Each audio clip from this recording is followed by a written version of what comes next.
Good evening everyone. कैसे हैं आप सभी? क्या हाल चाल?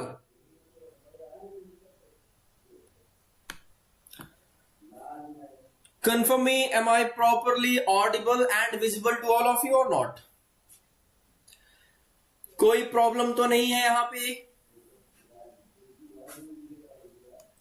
जल्दी से कंफर्म कीजिए भाई।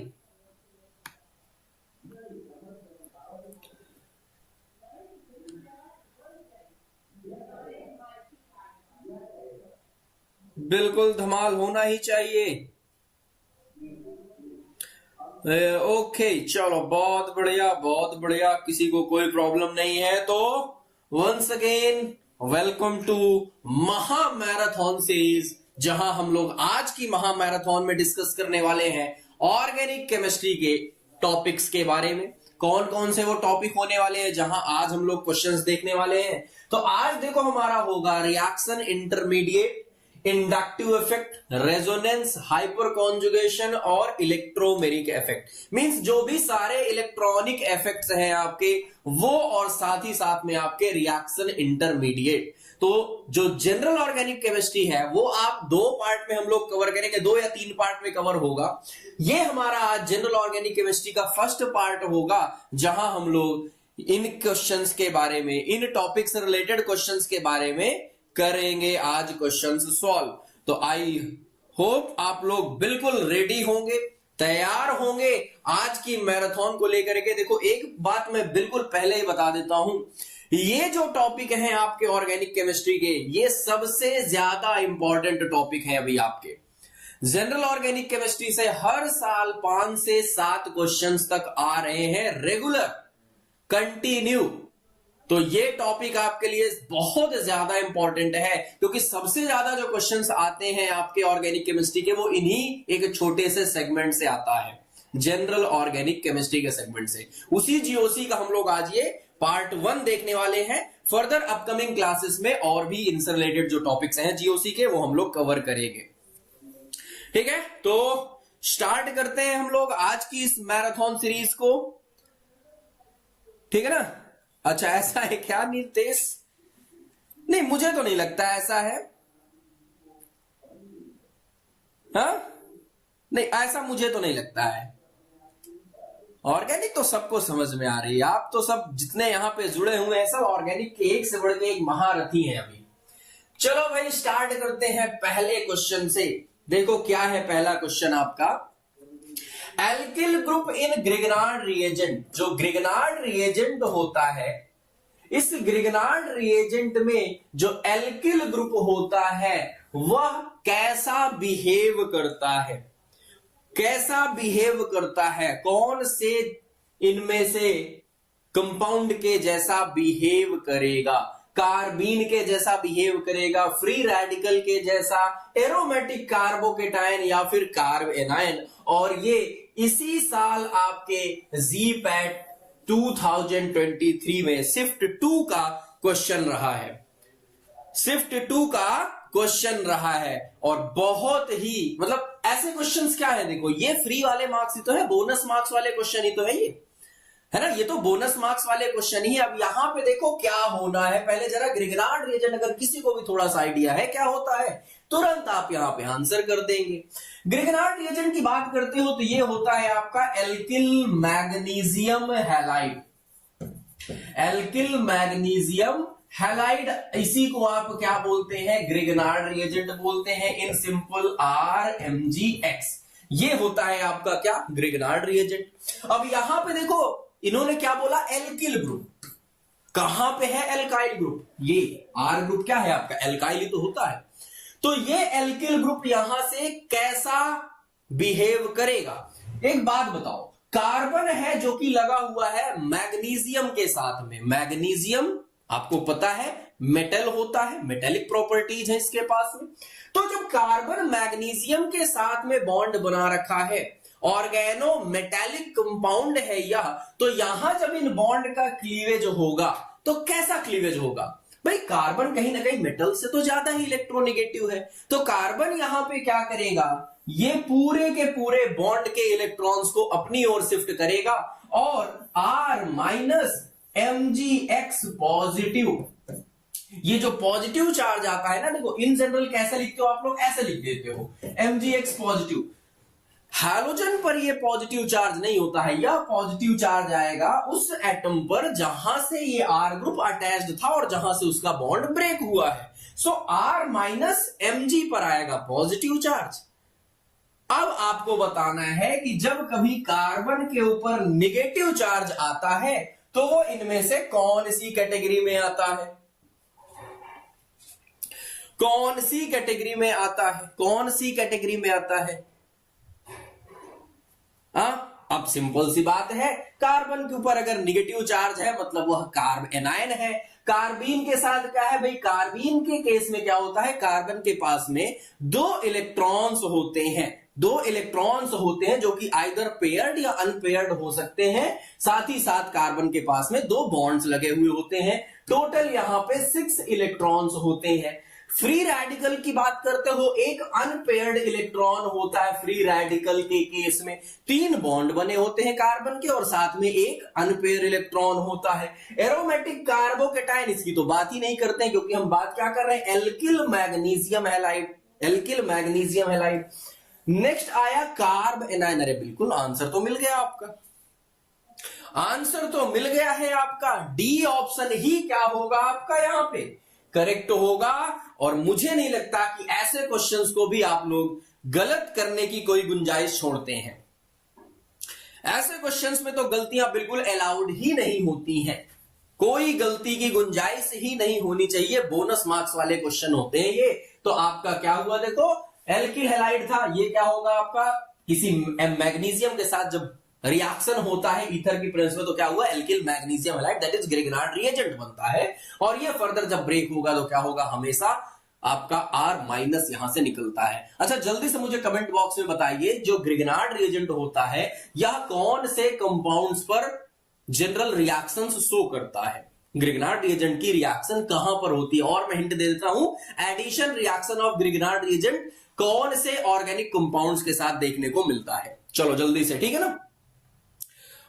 आगे नेक्स्ट आ जाओ सर, ये सही मॉडल पेपर कब होगा? अब तो कौन है ये, मोहब्बत जी। अरे कंटिन्यू मैराथन सीरीज चल रही है एसआईसी की पैरेलल में डियर, हर दिन आपको 3 से 4 वीडियोस मिल रहे हैं, 3 से 4 वीडियोस आपको कंटिन्यू मिल रहे हैं, ठीक है।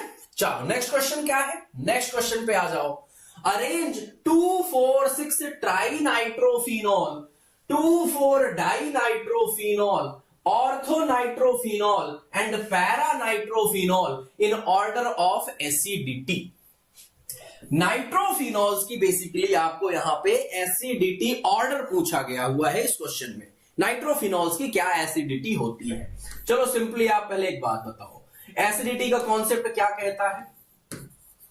एसिडिटी का कॉन्सेप्ट क्या बोलता है कि सबसे पहले हम फिनॉल की एसिडिटी समझते हैं। फिनॉल में क्या होगा, यहां से आपका डिसोसिएशन होगा जब, तो हाइड्रोजन जो कि अटैच्ड है ऑक्सीजन के साथ में, ये यहां से H+ के फॉर्म में डिसोसिएट होगा, बॉन्ड डिसोसिएट होगा यहां पे ऑक्सीजन और हाइड्रोजन वाला। ये हाइड्रोजन H+ आयन दे रहा है, तो H+ आयन जो प्रोड्यूस करेंगे वो क्या होते हैं, आपके एसिड्स होते हैं। ये आपका एसिडिक नेचर शो हो रहा है। अब एक बात समझो, यहां पे बात आई कि कौन सा एसिड ज्यादा अच्छा होता है, तो देखो सिंपल सी बात है, किसी एसिड से H+ आयन सेपरेट होने के बाद जितनी स्पीशीज बचती है उसको हम लोग बोलते हैं कॉन्जुगेट बेस। इस एसिड से H+ निकलने के बाद क्या बचा है, अब ये बना फिनॉल से, ये H+ निकल गया, फिनॉक्साइड हो गया है। तो किसी भी एसिड का कॉन्जुगेट बेस जो होता है, जितना ज्यादा स्टेबल कॉन्जुगेट बेस होगा वो उतना ही अच्छा एसिड कहलाता है, उतना ही बेटर एसिड होता है। अब इन सभी के आप क्या करिए, कॉन्जुगेट बेसेस बनाइए। सबसे पहला क्या है, 2,4,6 ट्राइनाइट्रोफिनॉल। आप क्या करोगे, 2 पर, 4 पर और 6 पर क्या लगा रहे हो, NO2 ग्रुप लगा दो पहले। जब आप ऐसा करते हैं, इसकी स्टेबिलिटी किस बात पर डिपेंड करेगी, ये जो निगेटिव चार्ज है ऑक्सीजन का निगेटिव चार्ज की वजह से इसकी रिएक्टिविटी है। अगर यहां से हम निगेटिव चार्ज को कम करें तो वो स्टेबल होने लगेगा। सिंपल सी बात है, देखो रिएक्टिविटी किस वजह से, पहले इसको समझो। ये रिएक्टिव हुआ क्योंकि ऑक्सीजन पर है नेगेटिव चार्ज। ये नेगेटिव चार्ज जितना कम होगा उतना ही ज्यादा ये स्टेबल होंगे। चार्ज हमेशा स्टेबिलिटी के इनवर्स प्रोपोर्शनल होता है, तो यहां आपका चार्ज घटेगा तो स्टेबिलिटी बढ़ेगी। ये नाइट्रो ग्रुप्स क्या करेंगे, देखो ये माइनस एम ग्रुप्स होते हैं, माइनस मेसोमेरिक इफेक्ट शो करते हैं, तो ये क्या करेंगे, यहां से ऑक्सीजन के नेगेटिव चार्ज को अपनी ओर ज्यादा डीलोकलाइज कराएंगे। मतलब ऑक्सीजन के पास से नेगेटिव चार्ज को क्या करेंगे, आपका कम कर रहे होंगे। तो जितने ज्यादा ग्रुप्स नाइट्रो वाले लगे वो उतना ही ज्यादा उसको स्टेबल करेंगे कॉन्जुगेट बेस को, वो उतना ही अच्छा स्टेबल, तो उसकी एसिडिटी उतनी ही ज्यादा। यहां पे 3 नाइट्रो ग्रुप लगे हुए थे तो ये सबसे ज्यादा स्टेबल करेंगे। फिर क्या हुआ, देखो 2,4 डाई नाइट्रोफिनॉल, यहां पे क्या हुआ, 2 नाइट्रो ग्रुप लगे, 2 मेसोमेरिक, 2 माइनस एम ग्रुप लगे, उतना ही ज्यादा स्टेबल करेंगे। बात फंसेगी ऑर्थो और पैरा वाले केसेस में। ऑर्थो और पैरा के केसेस में यहां पे थोड़ी सी प्रॉब्लम आनी चाहिए।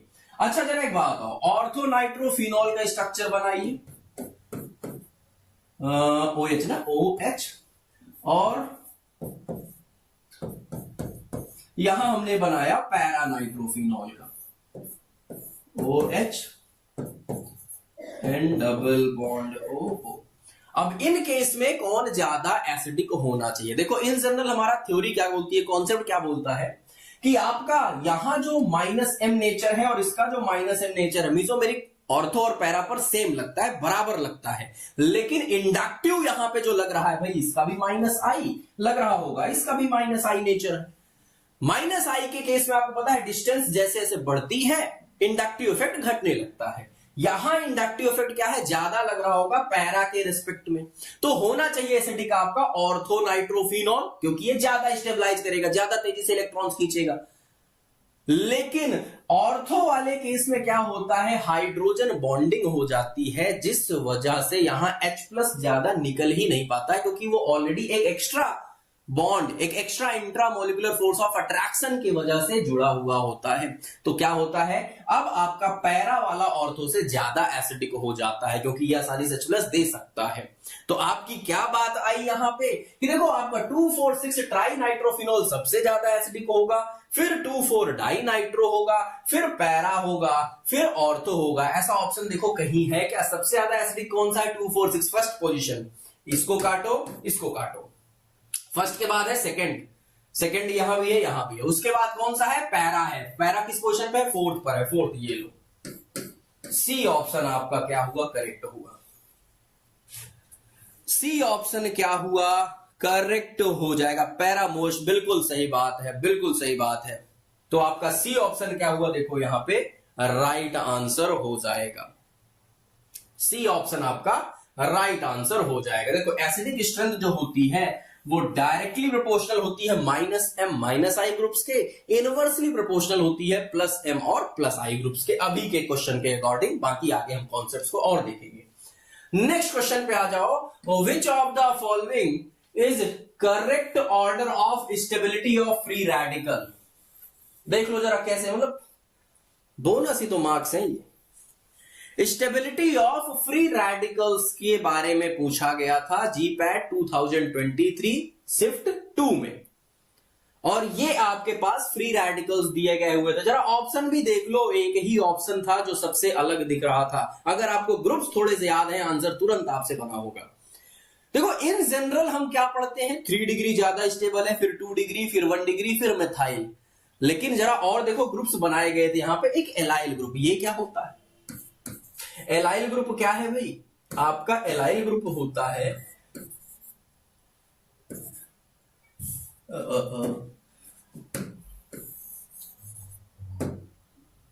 देखो CH2 free radical, CH double bond CH2, ये क्या है आपका एलाइल रेडिकल है, एलाइल रेडिकल है। अब एलाइल के केस में क्या होता है, रेजोनेंस प्रेजेंट है ना, यहां कॉन्जुगेशन हो सकता है, और यहां से आपका क्या हो सकता है, आपका CH2 डबल बॉन्ड CH2, ये ऐसा भी तो इसका रेजोनेटिंग स्ट्रक्चर बनाया जा सकता है। और हम बोलते हैं चाहे इंडक्टिव इफेक्ट की बात, सॉरी आपका चाहे कार्बोकेटाइन की स्टेबिलिटी की बात करते हो, कार्बन आयंस की बात करते हो, या फ्री रेडिकल्स की बात करते हो, ये सब सबसे ज्यादा जो स्टेबलाइज्ड होते हैं वो होते हैं रेजोनेंस की वजह से, कॉन्जुगेशन की वजह से। तो यहां पे कॉन्जुगेशन हो रहा है, कॉन्जुगेशन सबसे ज्यादा स्टेबिलिटी प्रोवाइड करेगा, क्योंकि रेडिकल कंप्लीटली एक पोजीशन से देखो दूसरी पोजीशन पर शिफ्ट हो जा रहा है। अगर एक ही जगह रहेगा तो वो ज्यादा अनस्टेबल होगा, लेकिन अगर मूव करेगा तो वो थोड़ा स्टेबलाइज्ड होगा। अगर किसी को दुख होता है तो क्या करते हैं, बोलते हैं ना जाओ थोड़ा घूम के आओ तुम कहीं। जब तुम बाहर जाओगे, घूमोगे, कुछ नई नई चीजें देखोगे तो दुख कम होने लगता है, आप चीजों को भूलने लगते हो। वही बात यहां पे हो रही है। तो देखो इन सभी केसेस में allyl radical due to conjugation सबसे ज्यादा स्टेबल था। बाकी इतना ऑर्डर तो आप लोग बचपन से पढ़ते चले आ रहे हो, 3 डिग्री 2 डिग्री 1 डिग्री और मेथाइल वाला केस। यहां क्या होता है, 9 अल्फा हाइड्रोजन होते हैं, यहां 6 अल्फा हाइड्रोजन होते हैं, यहां 3 अल्फा हाइड्रोजन होते हैं, यहां 0 अल्फा हाइड्रोजन होते हैं। जितने ज्यादा अल्फा हाइड्रोजन उतना ज्यादा आपका स्टेबिलिटी ऑफ रेडिकल होती है। करेक्ट है। तो आपका सबसे ज्यादा जो स्टेबिलिटी ऑर्डर सही है वो कौन सा है, डी है। ठीक है ना। अरे तो अलग से ग्रुप भी तो बताया था, ग्रुप भूल जाओ तुम। अब तो ये कोई क्वेश्चन अलग नहीं है, ये सिर्फ ग्रुप ही तो एक जोड़ दिया गया था। अब अगर आपको एलाइल ग्रुप नहीं याद है, वेनाइल ग्रुप नहीं याद है, तो फिर तो गलतियां तो होंगी। फिर अगर कुछ अलग, अच्छा बात आओ, तुमको पूरे क्वेश्चन में ये ऑप्शन अलग सा नहीं दिखा था। हाँ, सी और डी ऑप्शन आपका क्या है यहां पर, सॉरी, करेक्ट है। ठीक है ना। D option. रेडिकल बनता कैसे, होमोलिटिक क्लीवेज से बनता है, आपको पता है ये चीजें। अगले क्वेश्चन पे आ जाओ भाई। Hyper conjugation involves overlap of the following orbitals. कौन कौन सी ऑर्बिटल्स होती हैं जहां हाइपर कॉन्जुगेशन फिनोमिना देखने को मिलता है, एडजेसेंट पोजीशंस पर ये ऑर्बिटल्स प्रेजेंट होती हैं। तो कहां कहां पर है, sigma sigma, sigma P, P P, या फिर पाई पाई। बहुत बढ़िया क्वेश्चन है। वेनाइल कौन सा, अरे कितनी बार वेनाइल बोला, आप लोग कैसे कर रहे हो भाई। CH2 CH, ये ग्रुप अगर कभी किसी के साथ में लगा हुआ है तो ये कहलाता है, इतना सिर्फ ग्रुप कहलाता है वेनाइल। अब अगर आपसे बोला गया वेनाइल रेडिकल, तो देखो रेडिकल क्या होगा वेनाइल का, CH2 डबल बॉन्ड CH और यहां पे रेडिकल आ गया। ये आपका क्या है, वेनाइल रेडिकल है। तो अगर एलाइल लास्ट टाइम पूछा गया है तो वेनाइल के चांसेस तो ऑटोमेटिकली बढ़ ही जाते हैं। तो थोड़ा सा इसको ध्यान में रखना, ये है वेनाइल रेडिकल। अच्छा, यहां पे अगर पॉजिटिव चार्ज आ जाएगा तो वेनाइल कार्बोकेटाइन, नेगेटिव चार्ज आ जाएगा तो वेनाइल कार्बेनाइन। ग्रुप आपको याद रखने हैं बस थोड़े से। करेक्ट है। तो क्वेश्चन क्या है, हाइपर कॉन्जुगेशन में कौन कौन सी ऑर्बिटल्स पार्टिसिपेट करती हैं। अरे क्या होता है, सिंपली हमने बात की कि देखो एक sp3 हाइब्रिडाइज जब किसी sp2 के साथ में अटैच्ड होता है, वहीं ये फिनोमेना देखने को मिलेगा। क्या होता है, अल्फा हाइड्रोजन, हाइड्रोजन हमेशा सिग्मा बॉन्ड बनाते हैं, सिग्मा बॉन्ड से अटैच्ड होते हैं। तो अल्फा हाइड्रोजन जो सिग्मा बॉन्ड है, वो चाहे आप रेडिकल की बात करो, चाहे आप कार्बोकेटाइंस की बात करो, चाहे आप एल्कीन्स की बात करो, तीनों ही केसेस में आपका जो पी ऑर्बिटल होती है, देखो इसको हटा दें, जो पी ऑर्बिटल है, देखो CH3C, अगर मैं यहां रेडिकल की बात करता हूं, देखो तो यहां क्या हुआ होगा, ये आपकी एक पी ऑर्बिटल है जिस पर एक सिंगल इलेक्ट्रॉन प्रेजेंट है। कार्बोकेटाइन की बात करोगे तो ये वैकेंट हो जाएगा। कार्बोकेटाइन की बात करोगे तो ये क्या हो जाएगा भाई, वैकेंट, खाली ऑर्बिटल है। अगर आप एल्कीन्स की बात करते हैं तो CH3C, यहां पे हाइड्रोजन लगा लीजिए आप थोड़ा, है ना, यहाँ पे एक हाइड्रोजन इधर लगा लेते हैं, यहां पे पाई बॉन्ड बने हुए होते हैं। इन सभी केसेस में आप क्या पा रहे हो, देखो कि सिग्मा बॉन्ड ऑफ हाइड्रोजन एक पी ऑर्बिटल के साथ में अपना फिनोमिना शो करता है। ठीक है ना। क्या भाई भाग्येश का कहना है, भाई सबको आ रही कि नहीं, बता दो, मैं बोलूंगा तो शायद विश्वास ही नहीं करेंगे।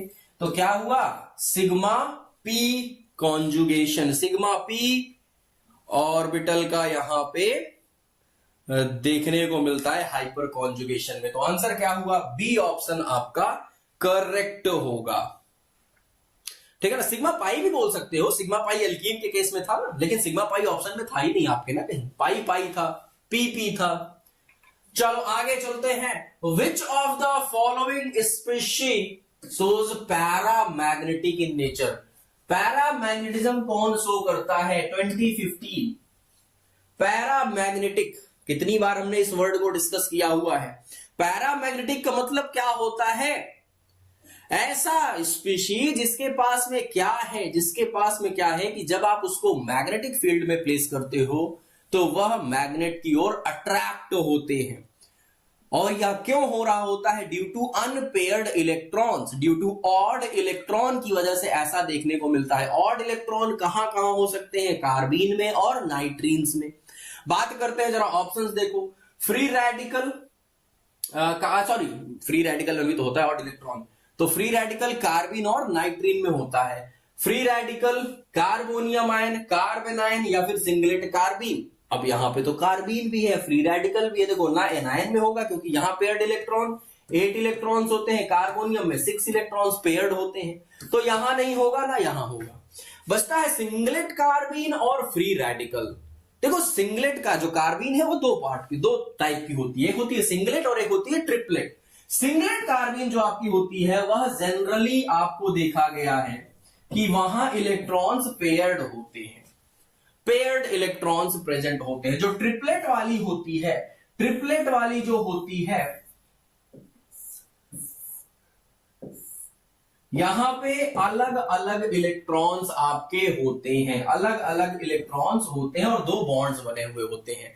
तो जो ट्रिपलेट कार्बीन है, ट्रिपलेट वाले में आपके ऑड इलेक्ट्रॉन्स होते हैं, लेकिन जो सिंगलेट कार्बीन है, इसको लिख लीजिए, जो सिंगलेट कार्बीन है यहां पेयर्ड इलेक्ट्रॉन्स होते हैं। इलेक्ट्रॉन्स जहां पेयर्ड होते हैं ये डायामैग्नेटिक शो करते हैं, डायामैग्नेटिज्म शो करते हैं। ये मैग्नेटिक फील्ड में रखने पर मैग्नेट की ओर अट्रैक्ट नहीं होते हैं। लेकिन फ्री रेडिकल तो प्योर पैरामैग्नेटिक होता है ना, इस पर तो हमेशा ऑड इलेक्ट्रॉन रहेगा तो वो अट्रैक्ट होगा ही होगा, ठीक है ना, होगा ही होगा। चाहे आप बात करोगे ट्रिपलेट कार्बीन की, चाहे ट्रिपलेट नाइट्रीन की, दोनों ही केसेस में ऑड इलेक्ट्रॉन होंगे और वह पैरामैग्नेटिक नेचर शो करेंगे। लेकिन यहां आपसे ट्रिपलेट क्या था, सिंगलेट पूछा गया था, तो ना तो ये शो करेगा, ना तो ये तीनों ही क्या होंगे? डायामैग्नेटिक होंगे, ठीक है ना, डायामैग्नेटिक होते हैं। तो आंसर क्या हुआ आपका? फ्री रेडिकल यहां पे हो जाएगा, ए ऑप्शन करेक्ट हो जाएगा, ए ऑप्शन करेक्ट हो जाएगा। आगे चलते हैं, देखो नेक्स्ट क्वेश्चन पे। विच of the following series contains only electrophiles. कहां पे सिर्फ और सिर्फ इलेक्ट्रोफाइल्स हैं? कौन सी सीरीज में सिर्फ इलेक्ट्रोफाइल्स हैं? H2O आपको पता है, oxygen lone pair, SO3 S+O- ये इलेक्ट्रोफाइल होता है। SO3 सल्फोनेशन में जो होता है रिएक्शन, सल्फोनेशन के केस में SO3 ही अटैक कर रहा होता है, तो SO3 एक इलेक्ट्रोफाइल है। लेकिन ये तो न्यूक्लियोफाइल होता है H2O। H3O पॉजिटिव, ये तो हाइड्रोनियम आयन हो गया ना अभी यहां पे, ये तो H+ सिर्फ निकालेगा आपका। आगे आ जाओ, NH3 नाइट्रोजन पे लोन पेयर्स हैं, न्यूक्लियोफाइल होता है ये तो। H2O nucleophile, AlCl3 electrophile. आपसे पूछा क्या गया कि 3 के तीनों ही आपके क्या होने चाहिए? इलेक्ट्रोफिलिक नेचर के होने चाहिए। AlCl3 लेविस एसिड होता है इलेक्ट्रोफाइल, सिर्फ 6 इलेक्ट्रॉन होते हैं इसके पास, तो ये क्या है? इलेक्ट्रोफाइल है। SO3 इलेक्ट्रोफाइल है। NO2 पॉजिटिव नाइट्रेशन में मिलता है ये इलेक्ट्रोफाइल, नाइट्रेशन रिएक्शन में, तो ये भी इलेक्ट्रोफाइल है। ये तो तीनों ही इलेक्ट्रोफाइल हैं। आगे देख लो, H2O nucleophile, Cl+ electrophile, NH3 nucleophile, अरे ये भी नहीं है। तो सिर्फ आपका जो ऑप्शन सी है यही क्या है? 3 के तीनों ही आपके यह इलेक्ट्रोफाइल्स हैं। ऑक्टेट नॉट कंप्लीट, बिल्कुल सही है। तो ये क्या होगा? इलेक्ट्रोफाइल्स होंगे तीनों ही, तीनों ही क्या होंगे? इलेक्ट्रोफाइल्स। क्या होते हैं electrophiles? Electron deficient centre, positively charge या फिर इनकम्प्लीट ऑक्टेट वाले आपका यह शो करते हैं। In a free radical reaction, free radicals are formed at GPAT 2017 का क्वेश्चन। जो फ्री रेडिकल रिएक्शन होता है, चाहे एडिशन की बात करो, चाहे आप सब्स्टिट्यूशंस की बात करो, यहां पे आपका जो फ्री रेडिकल्स है, टोटल 3 स्टेप की रिएक्शन होती है, इनिशिएशन, प्रोपगेशन और टर्मिनेशन। तो आपको बताना है कि कौन से स्टेप में आपका free radicals are formed, formation कौन से स्टेप में होता है। इनिशिएशन, ये तो है ही, यहीं से तो स्टार्ट ही होता है, इनिशिएशन में आपका फ्री रेडिकल्स फॉर्म करता है। प्रोपगेशन, जब प्रोपगेट हो रहा होता है तो एक रेडिकल आकर के अटैक करता है एक नॉन रेडिकल स्पीशीज पर और उससे भी एक रेडिकल जनरेट कराता है। तो प्रोपगेशन में भी कंटिन्यू रेडिकल्स का फॉर्मेशन हो रहा होता है। टर्मिनेशन में तो नहीं होता। टर्मिनेशन में तो क्या होते हैं, सारे रेडिकल्स आपस में कंबाइंड करते हैं और यहां से तो आपके रेडिकल्स खत्म हो रहे होते हैं। तो टर्मिनेशन में तो नहीं फॉर्म होता, लेकिन हाँ इन दोनों में ही क्या होता है, फॉर्म हो रहा होता है। तो आपका जो करेक्ट आंसर है वो क्या है, बोथ ए एंड बी, क्योंकि दोनों ही स्टेप्स में हो रहे हैं ना। तो ये आंसर आपका क्या होगा, करेक्ट होता है। बात हो रही है फ्री रेडिकल रिएक्शन की, 3 स्टेप की रिएक्शन होती है। करेक्ट है, चलें आगे।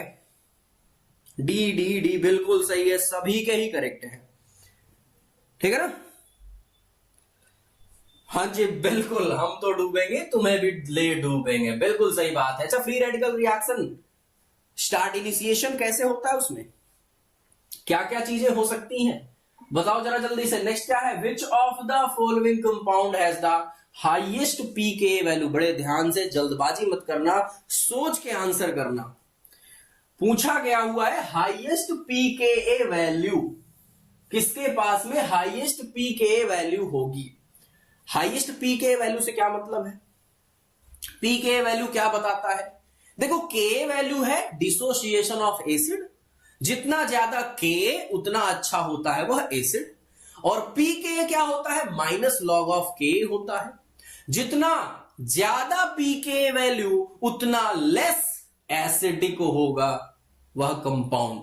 आपसे पूछा क्या गया हुआ है, हाईएस्ट पीके, मतलब जिसकी पीके वैल्यू ज्यादा है वह एसिडिक कम होगा। Acidity is inversely proportional to pK value, जितनी कम पीके वैल्यू होगी उतना ज्यादा एसिडिक होगा कंपाउंड। आंसर अब बता दो जल्दी से। ये क्या है, बेंजोइक एसिड है, इधर भी बेंजोइक। अच्छा ओके, सब में आपका क्या है, कार्बोक्सिलिक ग्रुप लगा हुआ है। अब आप देखो यहां कार्बोक्सिलिक के पैरा पोजीशन पर लगा हुआ है नाइट्रो ग्रुप, और एसिडिटी को -M -I ग्रुप्स बढ़ाते हैं, ठीक है। यहां ऑर्थो पर है तो ये भी आपका बढ़ा ही रहा होगा, क्योंकि -M नेचर शो करेगा, ये भी -M -I। यहां मेटा पोजीशन पर है, पोजीशन पे लिखते चलिए, ये ऑर्थो है, ये मेटा पर है, -M नहीं शो करेगा, लेकिन हाँ -I तो शो कर सकता है ना। अब बात आई यहां पे तो कुछ भी नहीं लगा हुआ है, ए ऑप्शन में तो कुछ भी नहीं लगा हुआ है, ए ऑप्शन में तो कुछ भी नहीं लगा हुआ है। देखो यही गलतियां कर रहे हो आप लोग, आंसर मैक्सिमम लोग यहां डी कर रहे हैं। डियर डी क्या होता अगर यहां लोवेस्ट पीके वैल्यू पूछी गई होती। पीके वैल्यू जितना कम एसिडिक उतना ज्यादा होता है कंपाउंड, तो यहां आपसे क्या है, हाईएस्ट पीके पूछी गई है, मतलब लेस एसिडिक, सबसे कम एसिडिक जो होगा। तो इन सभी केसेस में जो सब्स्टिट्यूएंट्स है वो उसकी एसिडिटी को बढ़ा रहे होंगे, क्योंकि उसकी कॉन्जुगेट बेस की स्टेबिलिटी को इंक्रीज कर रहे हैं। लेकिन यहां पे ऐसा नहीं है, यहां तो कुछ लगा ही नहीं है, तो ये सब तो अच्छा ही कर रहे हैं एसिडिटी को, यहां पे तो कुछ लगा ही नहीं है, तो सबसे लेस एसिडिक होना चाहिए।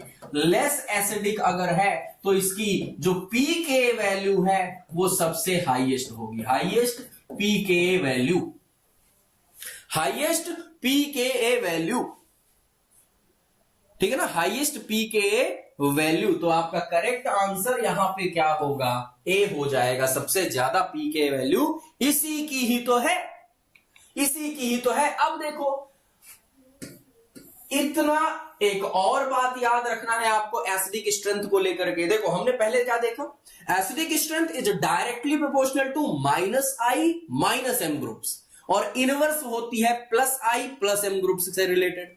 अभी नेक्स्ट जो एक और बात याद रखनी है, दैट इज एसिडिटी। अगर के वैल्यू के टर्म में पूछा गया कभी आपसे, तो जिससे भी एसिड की के वैल्यू सबसे ज्यादा, के होती है डिसोसिएशन कांस्टेंट, मतलब कितना डिसोसिएट हो रहा है आपका कंपाउंड। जो जितना ज्यादा डिसोसिएट हो रहा है मतलब उतना ज्यादा H प्लस में टूट रहा है, जितना ज्यादा H प्लस उतनी ज्यादा एसिडिटी होगी।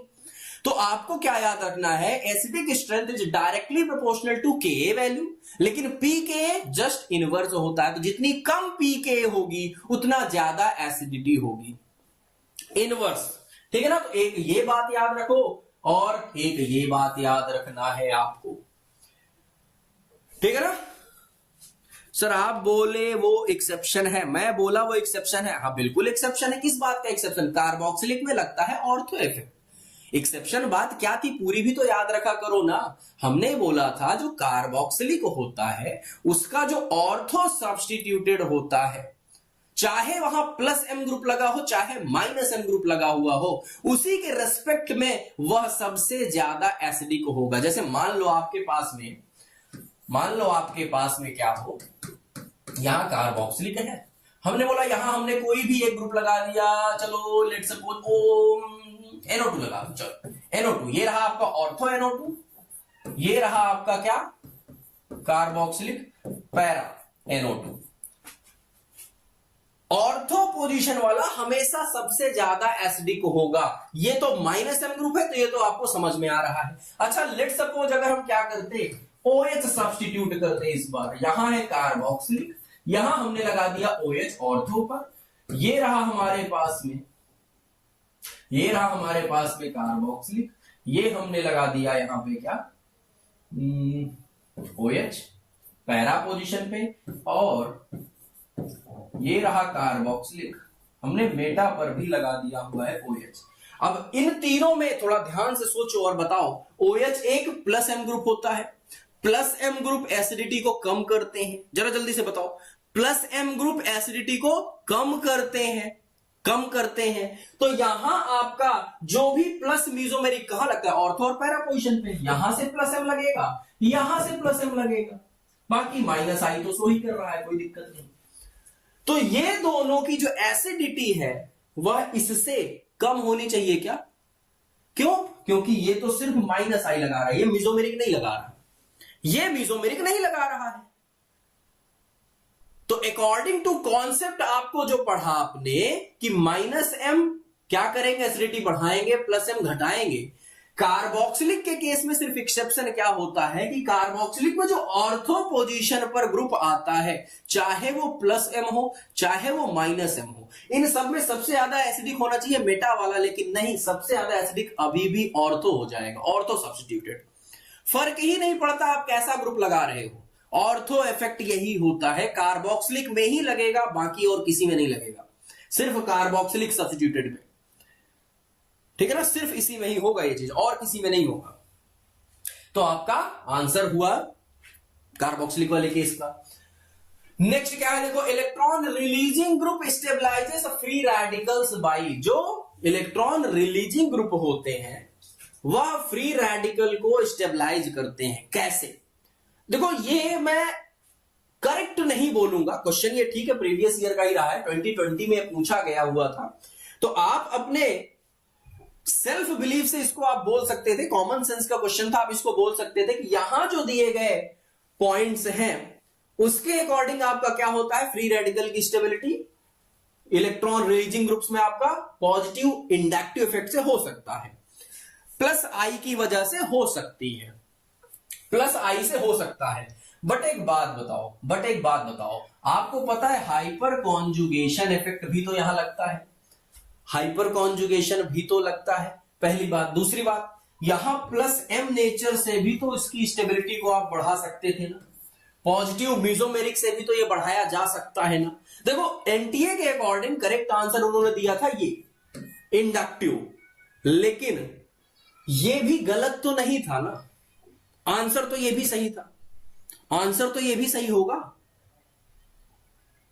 प्लस एम ग्रुप्स भी तो क्या करेंगे, उसकी स्टेबिलिटी को बढ़ाएंगे भाई, ज्यादा से ज्यादा रेजोनेटिंग स्ट्रक्चर्स बनेंगे, एक रेजोनेटिंग स्ट्रक्चर एक्स्ट्रा बनेगा तो वो ज्यादा ही स्टेबलाइज हो रहे होंगे। तो ये कहीं ना कहीं थोड़ा सा किस वजह से क्वेश्चन दिया गया, थोड़ा डाउट का विषय है, बट आंसर उनके अकॉर्डिंग उन्होंने पॉजिटिव इंडक्टिव इफेक्ट रखा था इस पे। सी भी हो सकता है, सी भी करेक्ट हो सकता है, ठीक है ना, बट मोस्ट एप्रोप्रिएट उन्होंने इंडक्टिव ही रखा था। चलो कोई नहीं, आगे बढ़ते हैं नेक्स्ट क्वेश्चन की ओर।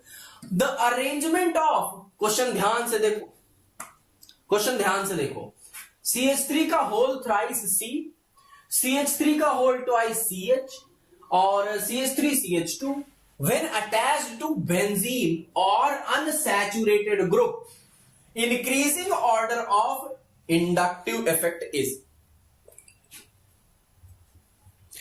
increasing order of inductive effect is। अब ये बताओ आप, देखो कुछ मत जाओ, आप पूरे क्वेश्चन पे जाओ ही मत, अभी कोई जरूरत नहीं है भाई, सिंपल सी बात है, ये आपके ग्रुप्स हैं जो अटैच्ड हैं। आपसे पूछा गया था कि ये इनमें से जो इनका इंडक्टिव नेचर है उसका आपको ऑर्डर बताना है। आप सिर्फ इतना देखो, यहां इन सब में सबसे ज्यादा इंडक्टिव कौन शो करेगा, सिर्फ इन ग्रुप्स का इंडक्टिव नेचर देख लो और पूरे क्वेश्चन में कोई जरूरत ही नहीं थी जाने की, कोई जरूरत ही नहीं है जाने की। तो आपको पता है इंडक्टिव इफेक्ट हम या आपका क्या है हमारी इंडक्टिव इफेक्ट जो होता है, हम क्या देखते हैं, जितने ज्यादा आपका सब्स्टिट्यूशंस होंगे मेथाइल ग्रुप्स के, उतना ज्यादा आपका क्या होता है, प्लस आई नेचर बढ़ता है, उतना ही ज्यादा हो रहा होता है। तो आपको पता है जो 3 डिग्री वाला होगा इसका सबसे ज्यादा होगा, फिर आपका 2 डिग्री वाले का, फिर आपके 1 डिग्री वाले का। करेक्ट है क्या? यही ऑर्डर तो होता है, सबसे ज्यादा प्लस आई नेचर 3 डिग्री का, फिर उससे कम 2 डिग्री, फिर उससे कम 1 डिग्री का। अब देखो आपके ऑप्शंस में ऐसा कहीं है क्या सबसे ज्यादा इन्होंने 2 डिग्री को दिया? नहीं, ये नहीं हो सकता। 3 डिग्री को दिया, हाँ ठीक है, इसके बाद 2 डिग्री फिर 1 डिग्री, हाँ ये सही लग रहा है। और देख लो, और 2 1 नहीं, ये ना तो ये होगा, ना तो ये होगा, ना तो ये होगा। बी ऑप्शन आपका क्या है, देखो करेक्ट हो रहा है। कितने हैं जिन मैक्सिमम बी ही आंसर कर रहे हैं? ए किसने किया भाई? ये मोंटी सेन। ए कैसे कर रहे हो आप? COOH प्लस M ग्रुप है या minus M? Lord gaming minus M nature show करेगा वो, ठीक है ना, माइनस M नेचर शो करेगा। तो बी आंसर आपका क्या होगा, करेक्ट होगा। जितना ज्यादा सब्स्टिट्यूशन हो रहे हैं उतना ही बेटर वहां पे आपका शो करेंगे वह इंडक्टिव नेचर भी। आगे क्वेश्चन पे आ जाओ, नेक्स्ट क्या है, the positively polarized carbon atom of a carbonyl group act as GPAT 2013 क्या है? जो कार्बोनिल कार्बन है, ऑक्सीजन क्या कर रहा होगा, यहां से इलेक्ट्रॉन डेंसिटी अपनी ओर खींच करके इस कार्बन पर स्लाइटली पॉजिटिव चार्ज डेवलप करा रहा होगा। किस वजह से? क्योंकि ऑक्सीजन यहां पे माइनस आई नेचर शो करेगा, क्योंकि ऑक्सीजन की इलेक्ट्रोनेगेटिविटी कार्बन से ज्यादा होती है। तो कार्बन पे इलेक्ट्रॉन होगी डेफिशिएंसी।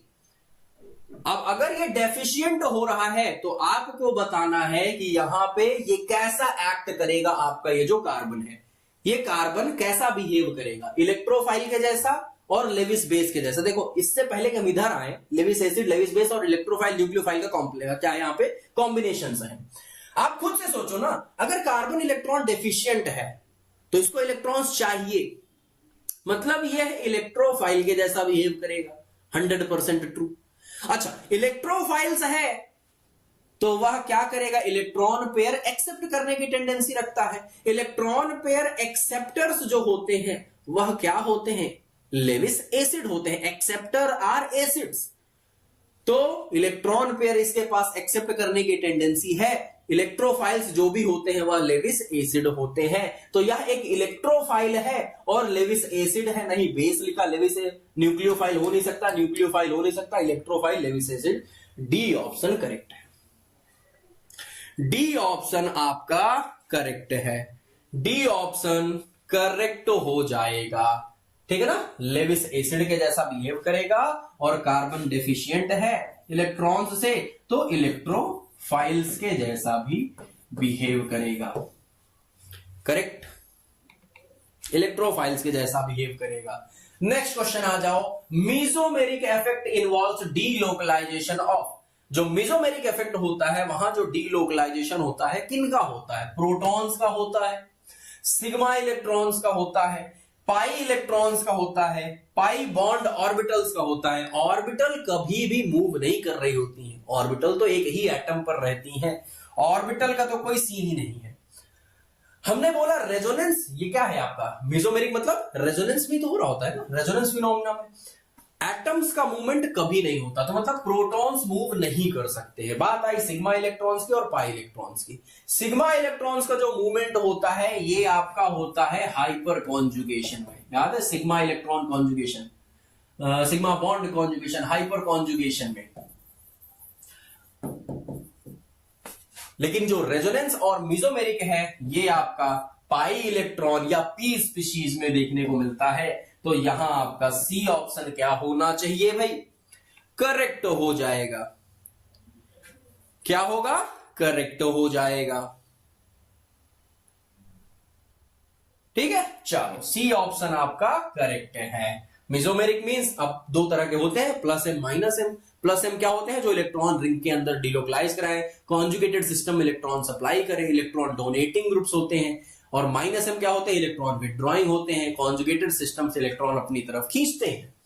आगे क्वेश्चन पे आ जाओ। नेक्स्ट क्वेश्चन क्या है, a carbocation will not show one of the following properties, choose that. GPAT 2011 का क्वेश्चन है, 2011, ठीक है ना, 2011। अच्छा क्वेश्चन क्या है, देखो जरा, कार्बोकेटायन इनमें से कौन सी प्रॉपर्टी शो नहीं करेगा, नहीं करेगा ना, नॉट शो, ठीक है, नॉट शो, हाँ जी, नहीं करेगा। Accept an electron to give carbene, एक मिनट, कार्बोकेटायन है, अगर वो इलेक्ट्रॉन एक्सेप्ट करेगा तो कार्बिन बनेगी क्या, ना, कैसे बन सकती है। कार्बोकेटायन है, अगर वो एक इलेक्ट्रॉन पाएगा तब तो रेडिकल में कन्वर्ट हो जाएगा ना, एक इलेक्ट्रॉन अगर वो पाता है तो रेडिकल में कन्वर्ट हो जाएगा। ये तो कार्बीन पे पहुंच गए। कार्बीन में तो क्या है भाई, कार्बीन में तो आपका दो इलेक्ट्रॉन्स होते हैं ना उसके पास, कार्बन के पास, तो ये तो नहीं हो सकता है। अच्छा आगे चल लेते हैं, देखो, eliminate a proton to afford an alkene, हाँ ये होता है इवन रिएक्शन में। इवन रिएक्शन में एक प्रोटॉन, कार्बोकेटायन बनता है ना, ये रिएक्शन इंटरमीडिएट, एक H+ प्रोटॉन डोनेट करके वो एल्कीन बना लेता है, तो ये तो हो सकता है, ये तो सही बात है। Combine with a negative ion, किसी नेगेटिव चार्ज के साथ कंबाइन करेगा, बिल्कुल सही है। पॉजिटिव है, कार्बोकेटायन है, इलेक्ट्रोफाइल है, किसी न्यूक्लियोफाइल के साथ रिएक्शन कर सकता है, ये बात भी सही लिखी गई। Abstract hydride ion to form alkane, अरे कार्बोकेटायन है, एक H- हाइड्राइड क्या होता है, H- होता है, H- होता है, H- एक्सेप्ट करके फिर से एल्केन में बन सकता है, बिल्कुल सही बात है, ये हो सकता है।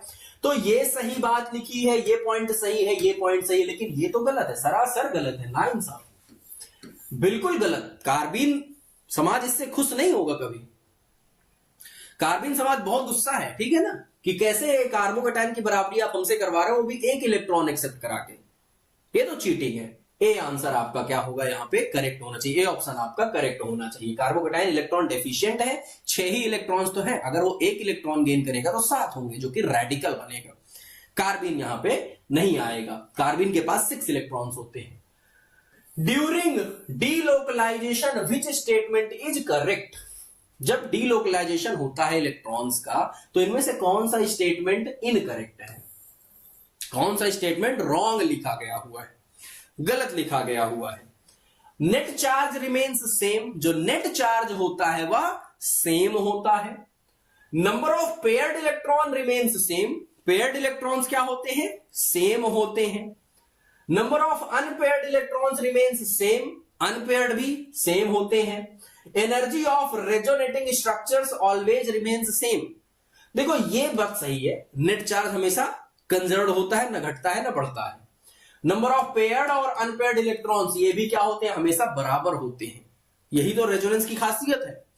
लेकिन ये लास्ट पॉइंट जरा देखो क्या इन्होंने बोला, जो अलग अलग रेजोनेटिंग स्ट्रक्चर्स बनते हैं उन सबकी एनर्जी कह रहे हैं इक्वल होती है, बराबर होती है, सेम होती है, ये तो गलत लिखा हुआ है।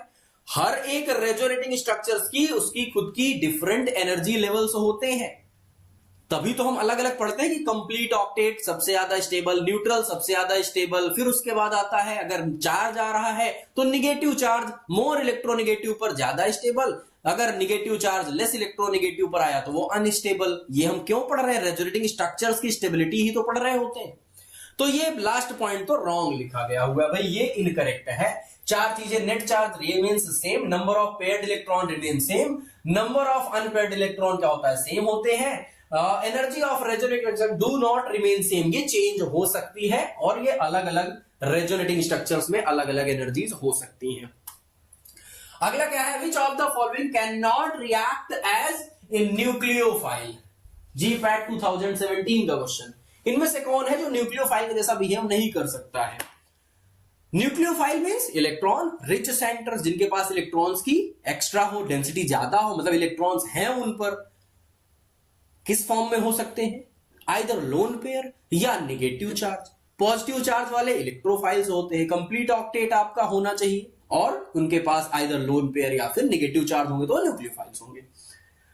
नाइट्रोजन पर पॉजिटिव चार्ज आ गया। अच्छा, इन सब में देखो, यहां लोन पेयर है, यहां भी नाइट्रोजन पे लोन पेयर, यहां भी नाइट्रोजन पे लोन पेयर, लेकिन ए ऑप्शन, यहां तो इलेक्ट्रॉन्स है ही नहीं, कैसे डोनेट करेगा ये? ए ऑप्शन क्या होगा आपका? यहां पे न्यूक्लियोफाइल के जैसा बिहेव नहीं कर सकता है। 17 में पूछा गया हुआ था, मतलब क्या क्वेश्चंस थे आप खुद ही देखो। आप लोग जो इतना परेशान रहते हो, ठीक है ना, आप लोग जितना परेशान हो, बहुत टफ है, बहुत टफ है, आप खुद देखो कैसे क्वेश्चंस आते हैं। Arrange the following carbocations in order of increasing stabilities. इन कार्बोकेटायंस की इंक्रीजिंग स्टेबिलिटी ऑर्डर बताइए। ओके, अल्फा हाइड्रोजन काउंट करो। हाँ, अल्फा हाइड्रोजन का कॉन्सेप्ट है यहां पे, तो अल्फा हाइड्रोजन का कॉन्सेप्ट है ये। कार्बोकेट, इसको देखो पहले। अच्छा, कार्बन के साथ जुड़ा हुआ है CH2 पॉजिटिव और इस पर 3 मेथाइल ग्रुप लगे हुए हैं, Me। आप एक बात बताओ, ये है पॉजिटिवली चार्ज कार्बन, इससे अटैच्ड कार्बन को आप बोलते हैं अल्फा कार्बन। अल्फा कार्बन पर एक भी अल्फा हाइड्रोजन नहीं है, 0 अल्फा हाइड्रोजन है। इस स्ट्रक्चर के पास 0 अल्फा हाइड्रोजन। यहां पे आ जाओ, कार्बोकेटायन से 3 कार्बन, 3 अल्फा कार्बन लगे हुए हैं और उस पर 9 हाइड्रोजन आएंगे, सो 9 अल्फा हाइड्रोजन। यहां पे ये है आपका कार्बन, कार्बोकेटायन, ये अल्फा कार्बन और इस पर 2 हाइड्रोजन है, तो यहां 2 अल्फा हाइड्रोजन। ये है आपका कार्बोकेटायन, इससे attached 1 alpha carbon, 2 alpha carbon लगे हुए हैं, तो टोटल यहां पे 6 अल्फा हाइड्रोजन हैं। जहां सबसे ज्यादा अल्फा हाइड्रोजन, उसकी स्टेबिलिटी, उस कार्बोकेटायन की स्टेबिलिटी भी सबसे ज्यादा होगी। सबसे ज्यादा होगी स्टेबल सेकंड के बाद आ रहा है कौन सा? फोर्थ के बाद थर्ड के बाद फर्स्ट। देखो है ऐसा ऑप्शन कहीं? सबसे ज्यादा स्टेबल सेकंड, ये रॉन्ग है, ये रॉन्ग है। सेकंड के बाद आ रहा है फोर्थ, सेकंड के बाद आ रहा है फोर्थ, ये लो फर्स्ट आ रहा है, ये भी रॉन्ग। तो ये रॉन्ग, ये रॉन्ग, ये wrong. C option, C option क्या है आपका? करेक्ट है, बहुत बढ़िया। कुछ लोग डी के साथ भी गए हैं, डी के साथ। फर्स्ट वाले को कैसे कर दिया? 0 अल्फा हाइड्रोजन। स्ट्रक्चर ड्रॉ करके देखो ना, स्ट्रक्चर ड्रॉ करके देखो आप लोग, है ना, स्ट्रक्चर ड्रॉ करके देखिए, जल्दबाजी मत किया करो, स्ट्रक्चर ड्रॉ करना सीखो पहले, वहां से ही आधा क्वेश्चन सॉल्व कर लोगे आप लोग। Electron pair of pi bond is moved toward the attacking reagent due to 2013 GPAT. जो इलेक्ट्रॉन पेयर होते हैं पाई बॉन्ड के, अटैकिंग रिएजेंट के आने से उसी तरफ जाते हैं जिधर अटैकिंग रिएजेंट अटैक कर रहा है। यह फिनोमिना क्या है एक्चुअली? यह कौन सा इफेक्ट हुआ? माइनस, इससे सॉरी, प्लस ई हुआ, प्लस आई हुआ, माइनस ई या माइनस आई। पाई बॉन्ड की बात कर रहे हो, पाई बॉन्ड ब्रेक करेगा, तो ये तो आपका कहां पे बात पहुंच गई? इलेक्ट्रोमेरिक की, इलेक्ट्रोमेरिक में आ गए हो, ठीक है ना। प्लस आई नहीं लगेगा यहां पे। डियर, उस क्वेश्चन में प्लस आई का कॉन्सेप्ट ही नहीं लगा पाओगे आप। पता है कैसे? प्लस आई आप तब लगाते हो जब अल्फा हाइड्रोजन से सेम हो, एक जैसी चेन आपकी कंटिन्यू बढ़ रही हो, तब तो ठीक है, आप लगा लोगे। यहां पे क्या थी? हर बार अलग अलग चेन्स लग रहे थे, तो आप अल्फा हाइड्रोजन काउंट करते हो फिर। अब यहां पे देखो क्या हुआ, यहां पे इलेक्ट्रोमेरिक का कॉन्सेप्ट आया ना। इलेक्ट्रोमेरिक क्या होता है? सिर्फ तभी लगता है जब अटैकिंग रिएजेंट कोई अटैक कर रहा होता है आपके पाई बॉन्ड पे, अनसैचुरेटेड कंपाउंड पे। और अगर ऐसा अटैक कर रहा है, जो ग्रुप अटैकिंग रिएजेंट जो अटैक करने वाला है, वो उसी डबल बॉन्डेड कार्बन पर जाकर के अटैक कर रहा है जिधर इलेक्ट्रॉन्स की शिफ्टिंग हुई है, तो ये फिनोमिना प्लस ई इफेक्ट कहलाता है। प्लस ई इफेक्ट कहलाता है, प्लस ई इफेक्ट कहलाता है 13 का क्वेश्चन रहा है, plus E effect. Let suppose ये रहा आपके पास पाई बॉन्डेड कंपाउंड, आपका यहां पे हमने बोला H प्लस आ रहा है अटैक करने के लिए, अटैकिंग रिएजेंट आपका क्या है, H प्लस है। ये अगर हमने बोला इस कार्बन पर जाकर के अटैक करने वाला है, इसके पास तो इलेक्ट्रॉन्स है नहीं, और ये जिस कार्बन से जाकर के लगेगा उस पर इलेक्ट्रॉन्स होने चाहिए तभी तो लगेगा। तो जब ये पूरे बॉन्ड इस कार्बन पर शिफ्ट होंगे तभी ये H प्लस इधर जाके अटैक कर सकता है। तो ये H प्लस उसी पोजीशन पर जाके लग रहा है जिधर शिफ्टिंग हुई होगी इलेक्ट्रॉन्स की ना, तो ऐसे ग्रुप्स को हम क्या बोलते हैं, प्लस ई ग्रुप से ही तो बोलते हैं, प्लस ई ग्रुप से ही तो बोलते हैं। ठीक है ना, ए ऑप्शन क्या है आपका करेक्ट हो जाएगा, ए ऑप्शन क्या होगा करेक्ट हो जाएगा। माइनस ई में क्या होता है, इलेक्ट्रॉन दूसरी तरफ जाते हैं, दूसरे एटम पे जाते हैं जहां अटैक नहीं कर रहा होता रिएजेंट आपका पहले। ठीक है ना, कार्बोकेटाइन पे लगेगा मंगल चांद। बेटा एक बात बताओ, आप कार्बोकेटाइन पे आप लगा रहे हो, पहले से वो H प्लस है, अटैक कर पाएगा? अरे थोड़ा तो सोच लो, थोड़ा तो सोचो आप लोग, थोड़ा तो सोचो। हो गए यहां पे एक छोटी सी जरा, कई बार वैसे तो आप लोग को बताया गया हुआ है, लेकिन फिर भी अगर अभी भी आप लोग नहीं जगे हैं तो थोड़ा जग जाइए भाई। और अगर आप लोग सच में मन से तैयारी कर रहे हैं तो आपको ये कोर्स जरूर एक बार देखना चाहिए, जरूर ज्वाइन करना चाहिए, और अपना पूरा कैलिबर के साथ एक बार लग के देखो। जो भी 5 महीने 6 महीने बचे हुए हैं उस 100% एफर्ट के साथ यहां पे थोड़ा मेहनत करो, अपने साथ अपने ऊपर इन्वेस्ट करो, ताकि आने वाला जो समय है वो कहीं ना कहीं आप अच्छा कर सकें। ठीक है ना, चलिए आगे चलते हैं। अ न्यूक्लियोफाइल मस्ट हैव, जो न्यूक्लियोफाइल होता है वह क्या होता है, उस पे क्या प्रेजेंट होता है, a negative charge, positive charge, they have unpaired electrons and electron deficient centre. बात कर रहे हो आप न्यूक्लियोफाइल की, बात कर रहे हो आप न्यूक्लियोफाइल की, तो न्यूक्लियोफाइल क्या है? अच्छा 23 में आए थे, तो 23 में आए थे तो वहां पे फिर कैसे नहीं बने थे आप लोगों के? न्यूक्लियोफाइल मस्ट हैव क्या होना चाहिए, तो न्यूक्लियोफाइल मतलब electron rich centre, electron rich centre की बात कर रहे होते हैं। रिच सेंटर कैसे हो सकते हैं, आइदर लोन पेयर या फिर नेगेटिव चार्ज हो। नेगेटिव चार्ज, ये देखो नेगेटिव चार्ज ये है ना, तो ये तो न्यूक्लियोफाइल हो सकता है। इलेक्ट्रॉन पॉजिटिव चार्ज मतलब इलेक्ट्रोफाइल है, electron deficient. Unpaired electron, unpaired electron है तो वो क्या होगा, डेफिशिएंट ही होगा। अनपेयर्ड इलेक्ट्रॉन है तो डेफिशिएंट ही हो, क्यों? क्योंकि रेडिकल्स डेफिशिएंट ही तो होता है।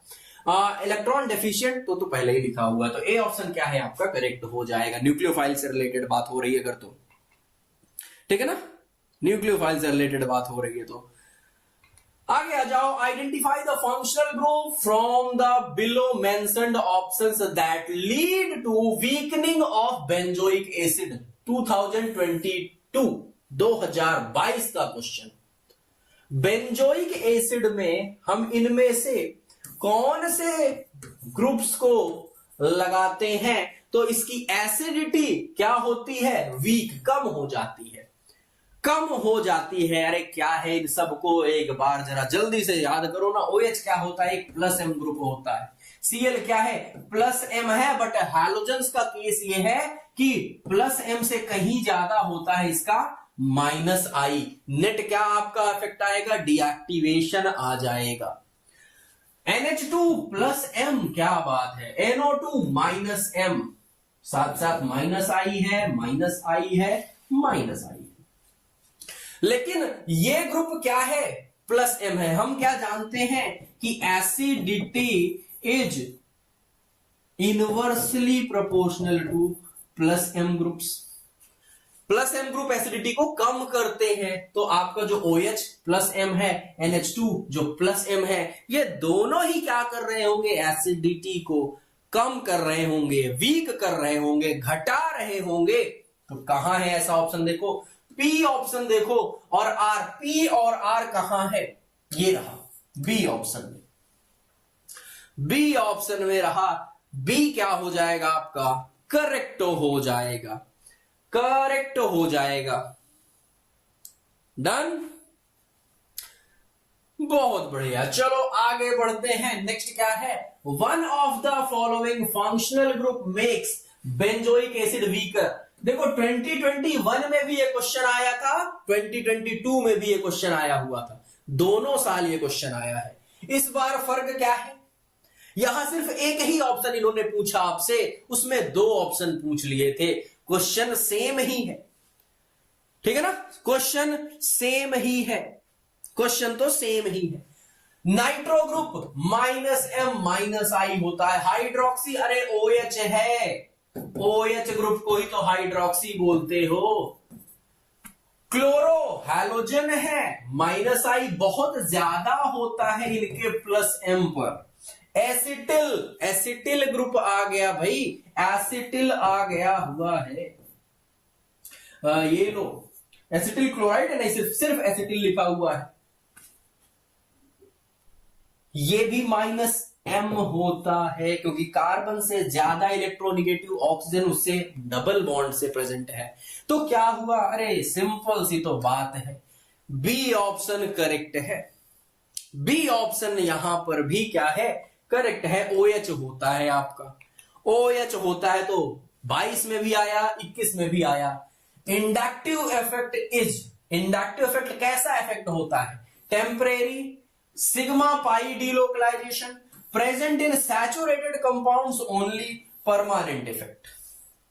टेम्परेरी होता है कौन सा, इलेक्ट्रोमेरिक, इलेक्ट्रोमेरिक कैसा है, टेम्परेरी है। सिग्मा पाई डिलोकलाइजेशन क्या होता है, hyper conjugation, hyper conjugation. Present in saturated compounds only, देखो ये आधा सही है, अनसैचुरेटेड में भी हो सकता है। कार्बोनिल कार्बन में भी अभी हमने देखा वहां भी तो होता है, सिग्मा बॉन्ड जहां होगा वहां ये इफेक्ट शो होगा। ये एक परमानेंट इफेक्ट होता है, ये तो बिल्कुल सही बात है, ये तो बिल्कुल सही बात है। इंडक्टिव इफेक्ट एक परमानेंट इफेक्ट होता है, परमानेंट इफेक्ट होता है। तो डी आंसर सबसे बेस्ट डिस्क्राइब कर रहा है यहां पे, करेक्ट है। परमानेंट इफेक्ट होता है, सैचुरेटेड अनसैचुरेटेड दोनों में ही ये देखने को मिल सकता है। Select the correct order of ortho para directing ability of the functional groups from those given below. Strongest first, weakest last.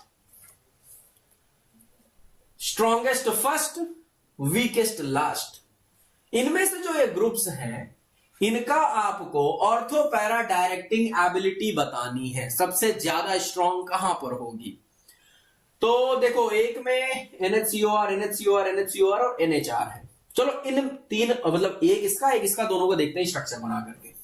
देखो NHR नाइट्रोजन पर लोन पेयर और ये लगा हुआ है किसी कॉन्जुगेटेड सिस्टम में, और NHCOR नाइट्रोजन लगा हुआ है किसी कॉन्जुगेटेड सिस्टम में, एक हाइड्रोजन, ये रहा कार्बन, डबल बॉन्ड ऑक्सीजन और R, ये रहा NHCOR।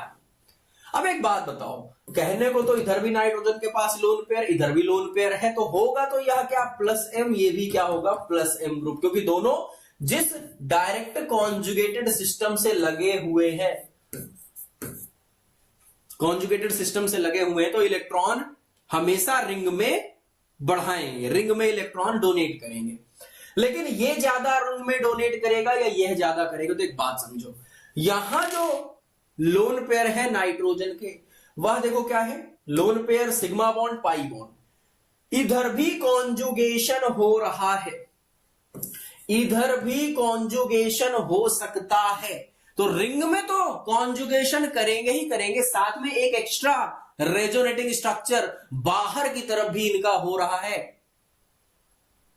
तो ये क्या है, कहीं ना कहीं एक थोड़ा सा लेस अवेलेबल होंगे रिंग में देने के लिए, क्योंकि ये थोड़ा बाहर भी इनका एक क्या है, कुछ चल रहा है। यहां नाइट्रोजन फ्री है क्या, मैं तो सिर्फ आप ही को दूंगा जी,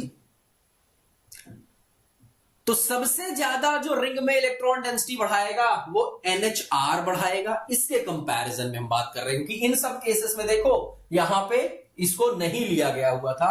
OH ऑक्सीजन डायरेक्ट करेगा क्योंकि कोई यहां पे सिस्टम नहीं उसका एक्सटेंडेड कॉन्जुगेशन का। नाइट्रोजन यहां पे था, यहां भी नाइट्रोजन। NHR NHCOR कभी भी इनसे ज्यादा रिंग में इलेक्ट्रॉन नहीं सप्लाई कर सकता है, ठीक है ना, नहीं कर सकता है। लेकिन यहां NHR, हाँ जी बिल्कुल सही है। फिर NHCOR C6H5, ये तो बहुत ही स्लाइटली, बहुत कम प्लस M नेचर शो करेगा, बहुत कम, माइनस आई थोड़ा शो करेगा। इंडक्टिव प्लस M होते हैं लेकिन माइनस आई वे मोर डोमिनेटिंग होता है, तो ये तो सबसे वीक हो जाएगा जी। तो आपका डी ऑप्शन तो सबसे बेस्ट आंसर दिख रहा था, और ये 19 का क्वेश्चन था, 19 का क्वेश्चन रहा है, ठीक है ना, 19 का रहा है। चलो बिल्कुल फास्ट करते हैं। तो ये आपका हुआ करेक्ट। आगे आ जाओ, read the following statements about characteristics of carbon ion. Carbon ions की कैरेक्टरिस्टिक्स देखो यहां पे, carbon ions they are nucleophile, carbon पे नेगेटिव चार्ज है, हाँ जी ये न्यूक्लियोफाइल्स के जैसा बिहेव करेंगे। They are diamagnetic, paired electrons है, हाँ जी ये डायमैग्नेटिक होते हैं। They are Lewis acid, electrophiles होते हैं, लेविस एसिड तो नहीं, ये नहीं होंगे। sp2 ना sp3 हाइब्रिडाइज्ड होते हैं, sp3 हाइब्रिडाइज्ड होते हैं। तो ना तो s करेक्ट है ना तो r करेक्ट है, p और q करेक्ट है, pq करेक्ट है, pq करेक्ट है, pq true but r is false. D option देखो, डी ऑप्शन देखो, है ना, डी ऑप्शन देखो, डी ऑप्शन करेक्ट हो जाएगा। कंप्लीट ऑक्टेट होता है, 8 इलेक्ट्रॉन्स होते हैं, लेकिन नेगेटिव चार्ज वजह से वो रिएक्टिव होता है। Which has most acidic strength 2013, acidic strength सबसे ज्यादा कहां होगी भाई? यहां आपका ऑक्सीजन के साथ हाइड्रोजन है, H+ जाएगा, ऑक्सीजन पर नेगेटिव चार्ज आएगा, ऑक्सीजन पर नेगेटिव चार्ज, ऑक्सीजन पर नेगेटिव चार्ज, ऑक्सीजन पर नेगेटिव चार्ज। यहां से चार्ज जो कम करेंगे वो उसको स्टेबल करेंगे, जो इलेक्ट्रॉन इस पे और सप्लाई करेंगे, बढ़ाएंगे, वो इसको अनस्टेबल करेंगे। जितना ज्यादा अनस्टेबल उतना लेस एसिडिक। यहां जो प्लस आई नेचर देखो, यहां इंडक्टिव वाला नेचर लगाओ, यहां आपका सिर्फ एक कार्बन है जो कि डायरेक्ट ऑक्सीजन के साथ में लगी हुई थी, ब्रांचिंग्स नहीं हुई, देखो है ना, प्लस आई, इसका भी प्लस आई नेचर, इसका भी प्लस आई, 3 कार्बन की चेन, इस बार 4 कार्बन की चेन। इन केसेस में सबसे ज्यादा प्लस आई नेचर लगेगा यहां पे, उससे कम प्लस आई ये लगाएंगे, इससे कम ये लगाएंगे, इससे कम ये लगाएंगे, तो सबसे कम इलेक्ट्रॉन ये देगा, मतलब सबसे कम इसको डीस्टेबलाइज ये ग्रुप करेगा, तो सबसे ज्यादा एसिडिक भी ए वाले का ही होगा। बहुत बढ़िया, बहुत बढ़िया, बहुत बढ़िया। ए ऑप्शन जो है यही सबसे ज्यादा एसिडिक होगा, यहां पे सबसे ज्यादा एसिडिक होगा ए वाला, ए वाला आपका सबसे ज्यादा एसिडिक हो जाएगा। जैसे जैसे एल्किल ग्रुप बढ़ेंगे एसिडिक स्ट्रेंथ घटने लगती है, क्योंकि प्लस आई नेचर बढ़ता है, और हमने बोला acidity is inversely proportional two plus I nature. The order of decreasing energy of the anions, in anions की डिक्रीजिंग एनर्जीज बताना है, एनर्जी डिक्रीजिंग बताना है। कैसे करोगे? कुछ है लॉजिक इसके पीछे का? बिल्कुल स्पीड कर रहे हैं अंशुल, बिल्कुल स्पीड कर रहे हैं। देखो इन सभी केसेस में आपका जो नेगेटिव चार्ज है वो क्या है? चार्ज हमेशा एनर्जी प्रोवाइड कराता है। जो सबसे ज्यादा अनस्टेबल होते हैं, हमको एक छोटा सा बात पता है कि stability is inversely proportional to energy. जो जितना ज्यादा एनर्जी होगी वो उतना कम स्टेबल होगा, मतलब उतना अनस्टेबल होगा। आप देखो इन सब में सबसे ज्यादा अनस्टेबल कौन सा है? ये है कार्ब एनायंस। सबके पास ऑलरेडी इलेक्ट्रॉन्स थे, आप प्लस आई ग्रुप्स बढ़ाओगे, अनस्टेबिलिटी उतनी ही ज्यादा होगी। जितनी ज्यादा प्लस आई ग्रुप्स, यहां 3 प्लस आई ग्रुप, यहां 2, यहां 1, यहां 0, तो सबसे ज्यादा स्टेबल ये है। अगर सबसे ज्यादा स्टेबल ये है तो इस पे एनर्जी सबसे कम होगी, मतलब फोर्थ के पास सबसे कम एनर्जी, बाकी सब में 4 से ज्यादा ही एनर्जी होगी। सबसे कम एनर्जी होगी फोर्थ में, और सबसे ज्यादा एनर्जी कहां है? फर्स्ट में होगी, उससे कम सेकंड में, उससे कम थर्ड में, उससे कम फोर्थ में। तो सिंपल सा ऑप्शन था फर्स्ट, सबसे ज्यादा एनर्जेटिक, सेकंड उससे ज्यादा, उससे कम मतलब थर्ड उससे कम, फोर्थ सबसे कम। ए आंसर बिल्कुल करेक्ट है, ठीक है ना, ए आंसर उतना ही आपका करेक्ट हो जाएगा। नेक्स्ट आ जाओ, phenols are more acidic than alcohol, this is due to one of the following reason, identify that. Question है जीपैट 2012 का। Alkoxide ion are better stabilized by electron releasing alkyl groups. Resonance stabilizes both phenol and phenoxide ions to the same extent. Phenols are better stabilized than phenoxide ions, while reverse is true for alcohol and alkoxide. Phenoxide ions are much better stabilized than the alkoxide ion. ये तो बड़ा simple सी बात है। Horizontal करने पे आवाज नहीं आती, ये मतलब कुछ भूत वगैरह आ गया क्या यूट्यूब पे? एक बात बताओ, हमको बोला गया फिनॉल ज्यादा एसिडिक है। जो ज्यादा एसिडिक है मतलब उनका जो एनायन स्पीशी है वो उतना ही ज्यादा स्टेबल होना चाहिए। आप देखो फिनॉक्साइड जो होगा वो उतना ज्यादा स्टेबल होगा एल्कोक्साइड के कंपैरिजन में। और यहां पे क्या इन्होंने बोला एल्कोक्साइड ज्यादा स्टेबलाइज्ड है, तो ये तो हो ही नहीं सकता कहीं से। एल्कोक्साइड ज्यादा नहीं होने चाहिए, अगर वो एल्कोक्साइड ज्यादा स्टेबल है तो वो तो ज्यादा एसिडिक भी हो जाएंगे ना। Resonance stabilizes both phenol and phenoxide ions to same extent. ऐसा कैसे है भाई? चार्ज स्पीशी कभी उतनी ज्यादा स्टेबल नहीं हो सकती जितना कि न्यूट्रल होती है। फिनॉल न्यूट्रल है, तो आप ये बात भी गलत कह रहे हो। फिनॉल जो है वो बेटर स्टेबलाइज्ड है than phenoxide ions, while reverse is true for alcohol and alkoxide. Alcohols में कब से रेजोनेंस आप यहां पे लाती है? अल्कोहल और अल्कोक्साइड, यहां पे रेजोनेंस कहां होता है? तो ये भी आपका रॉन्ग है। फिनॉक्साइड ज्यादा स्टेबलाइज्ड होते हैं अल्कोक्साइड आयन से, ये बात बिल्कुल सही है। फिनॉक्साइड आयन ज्यादा स्टेबल है ना अल्कोक्साइड से, तो डी आंसर तो बिल्कुल ही करेक्ट है। ये तो बिल्कुल ही करेक्ट है, तो डी ऑप्शन आपका यहां पे करेक्ट हो जाएगा। डी ऑप्शन करेक्ट है, ठीक है ना। Which one of the following is most stable? सबसे ज्यादा स्टेबल कौन सा रेडिकल है? रेडिकल की स्टेबिलिटी, रेजोनेंस और हाइपर कॉन्जुगेशन। सबसे ज्यादा रेजोनेंस और फिर हाइपर कॉन्जुगेशन। यहां रेजोनेंस नहीं है, हाइपर कॉन्जुगेशन। इससे अटैच्ड कार्बन अल्फा कार्बन, इससे सिर्फ एक हाइड्रोजन लगा है, तो यहां सिर्फ एक अल्फा हाइड्रोजन प्रेजेंट है। यहां दो अल्फा हाइड्रोजन यहां है, दो यहां है, तो टोटल 4 अल्फा हाइड्रोजन हो गए। अरे यहां तो रेजोनेंस है भाई, इधर भी रेजोनेंस है, लेकिन ये फिर एक्सटेंडेड रेजोनेंस। पहली बात फिनाइल ग्रुप लगा है, फिनाइल ग्रुप मतलब रेजोनेंस और आगे तक जा रहा है। साथ ही साथ ये आपका 3 डिग्री आपका है, मतलब 3 अल्फा हाइड्रोजन यहां है, 2 यहां है, 1 यहां है, तो 3 2 5 और 1 6 अल्फा हाइड्रोजन तो यहां पे भी हो गए। तो ये सबसे ज्यादा स्टेबल है, ठीक है ना। सी ऑप्शन सबसे ज्यादा स्टेबल होगा, सबसे ज्यादा स्टेबल होगा। Arrange the following Lowry Bronsted acids into their decreasing order of acidity, GPAT 2011। देखो ब्रोंस्टेड लॉरी की बात करो, लेविस एसिड्स की बात करो या आर्हेनियस की बात करो, यहां मेन है आपको कि एसिडिटी तो हमेशा एक जैसा ही आप बोलोगे ना। एसिडिटी मतलब कॉन्जुगेट बेस देखो और कौन ज्यादा एसिडिक है। यहां 4 ऑप्शंस हैं। ये क्या है? एमीन है। एमीन कभी भी एसिडिक तो होते नहीं है, ये तो बेसिक नेचर के होते हैं। एमीन तो बेसिक होता है। वाटर, ऑक्सीजन से डायरेक्ट लगे हुए हाइड्रोजन H+ डोनेट हो सकता है भाई, इससे तो ज्यादा ही एसिडिक है ना ये। टर्मिनल एल्काइंस स्लाइटली एसिडिक होते हैं क्योंकि ये परसेंटेज S कैरेक्टर 50%, तो यहां H+ निकल सकता है। Terminal alkynes are slightly acidic in nature, जो टर्मिनल एल्काइंस है, तो हाँ ये भी थोड़ा सा एसिडिक हो सकती है। फिनॉल है, सॉरी आपका अल्कोहल है, अल्कोहल भी थोड़ा एसिडिक तो होते हैं। लेकिन अब एक बात समझो, सबसे ज्यादा एसिडिक तो यहां मुझे वाटर ही दिख रहा है। रीजन समझ रहे हो क्यों? रीजन क्यों? क्योंकि यहां ऑक्सीजन पे जब निगेटिव चार्ज आएगा तो उसको डिस्टेबलाइज करने के लिए कुछ भी नहीं प्रेजेंट है।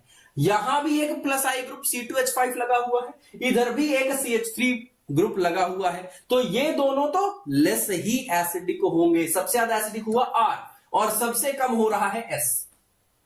अब इन दोनों में क्या है? अरे यहां ऑक्सीजन के साथ हाइड्रोजन लगा है, यहां तो कार्बन के साथ हाइड्रोजन लगा हुआ है। ऑक्सीजन तो कार्बन से ज्यादा ही इलेक्ट्रोनिगेटिव है, तो आपका R के बाद आपका आएगा P और P के बाद आपका Q, Q के बाद S। RPQS। देखो ऐसा कहीं भी है क्या सबसे ज्यादा एसिडिक है R?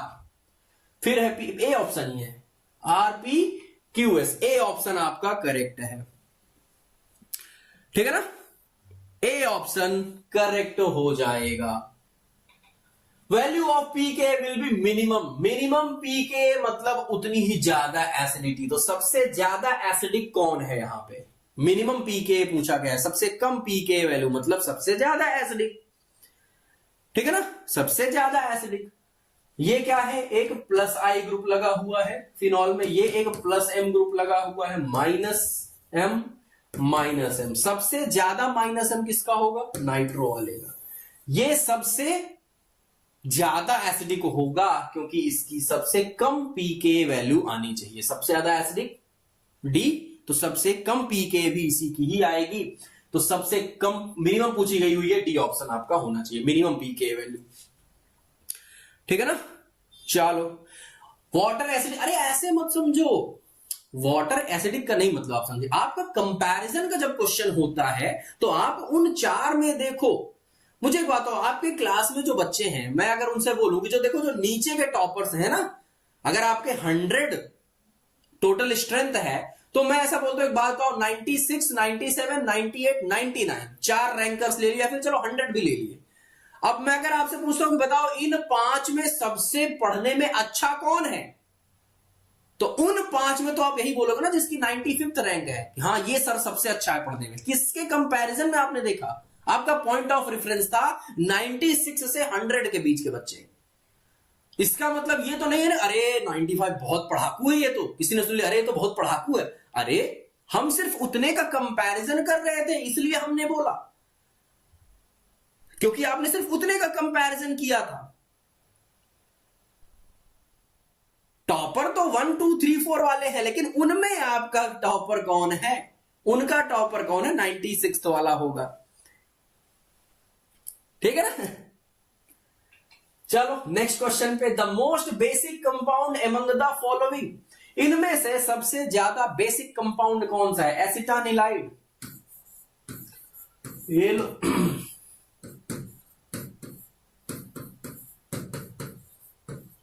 और क्या है, बेंजिल एमीन,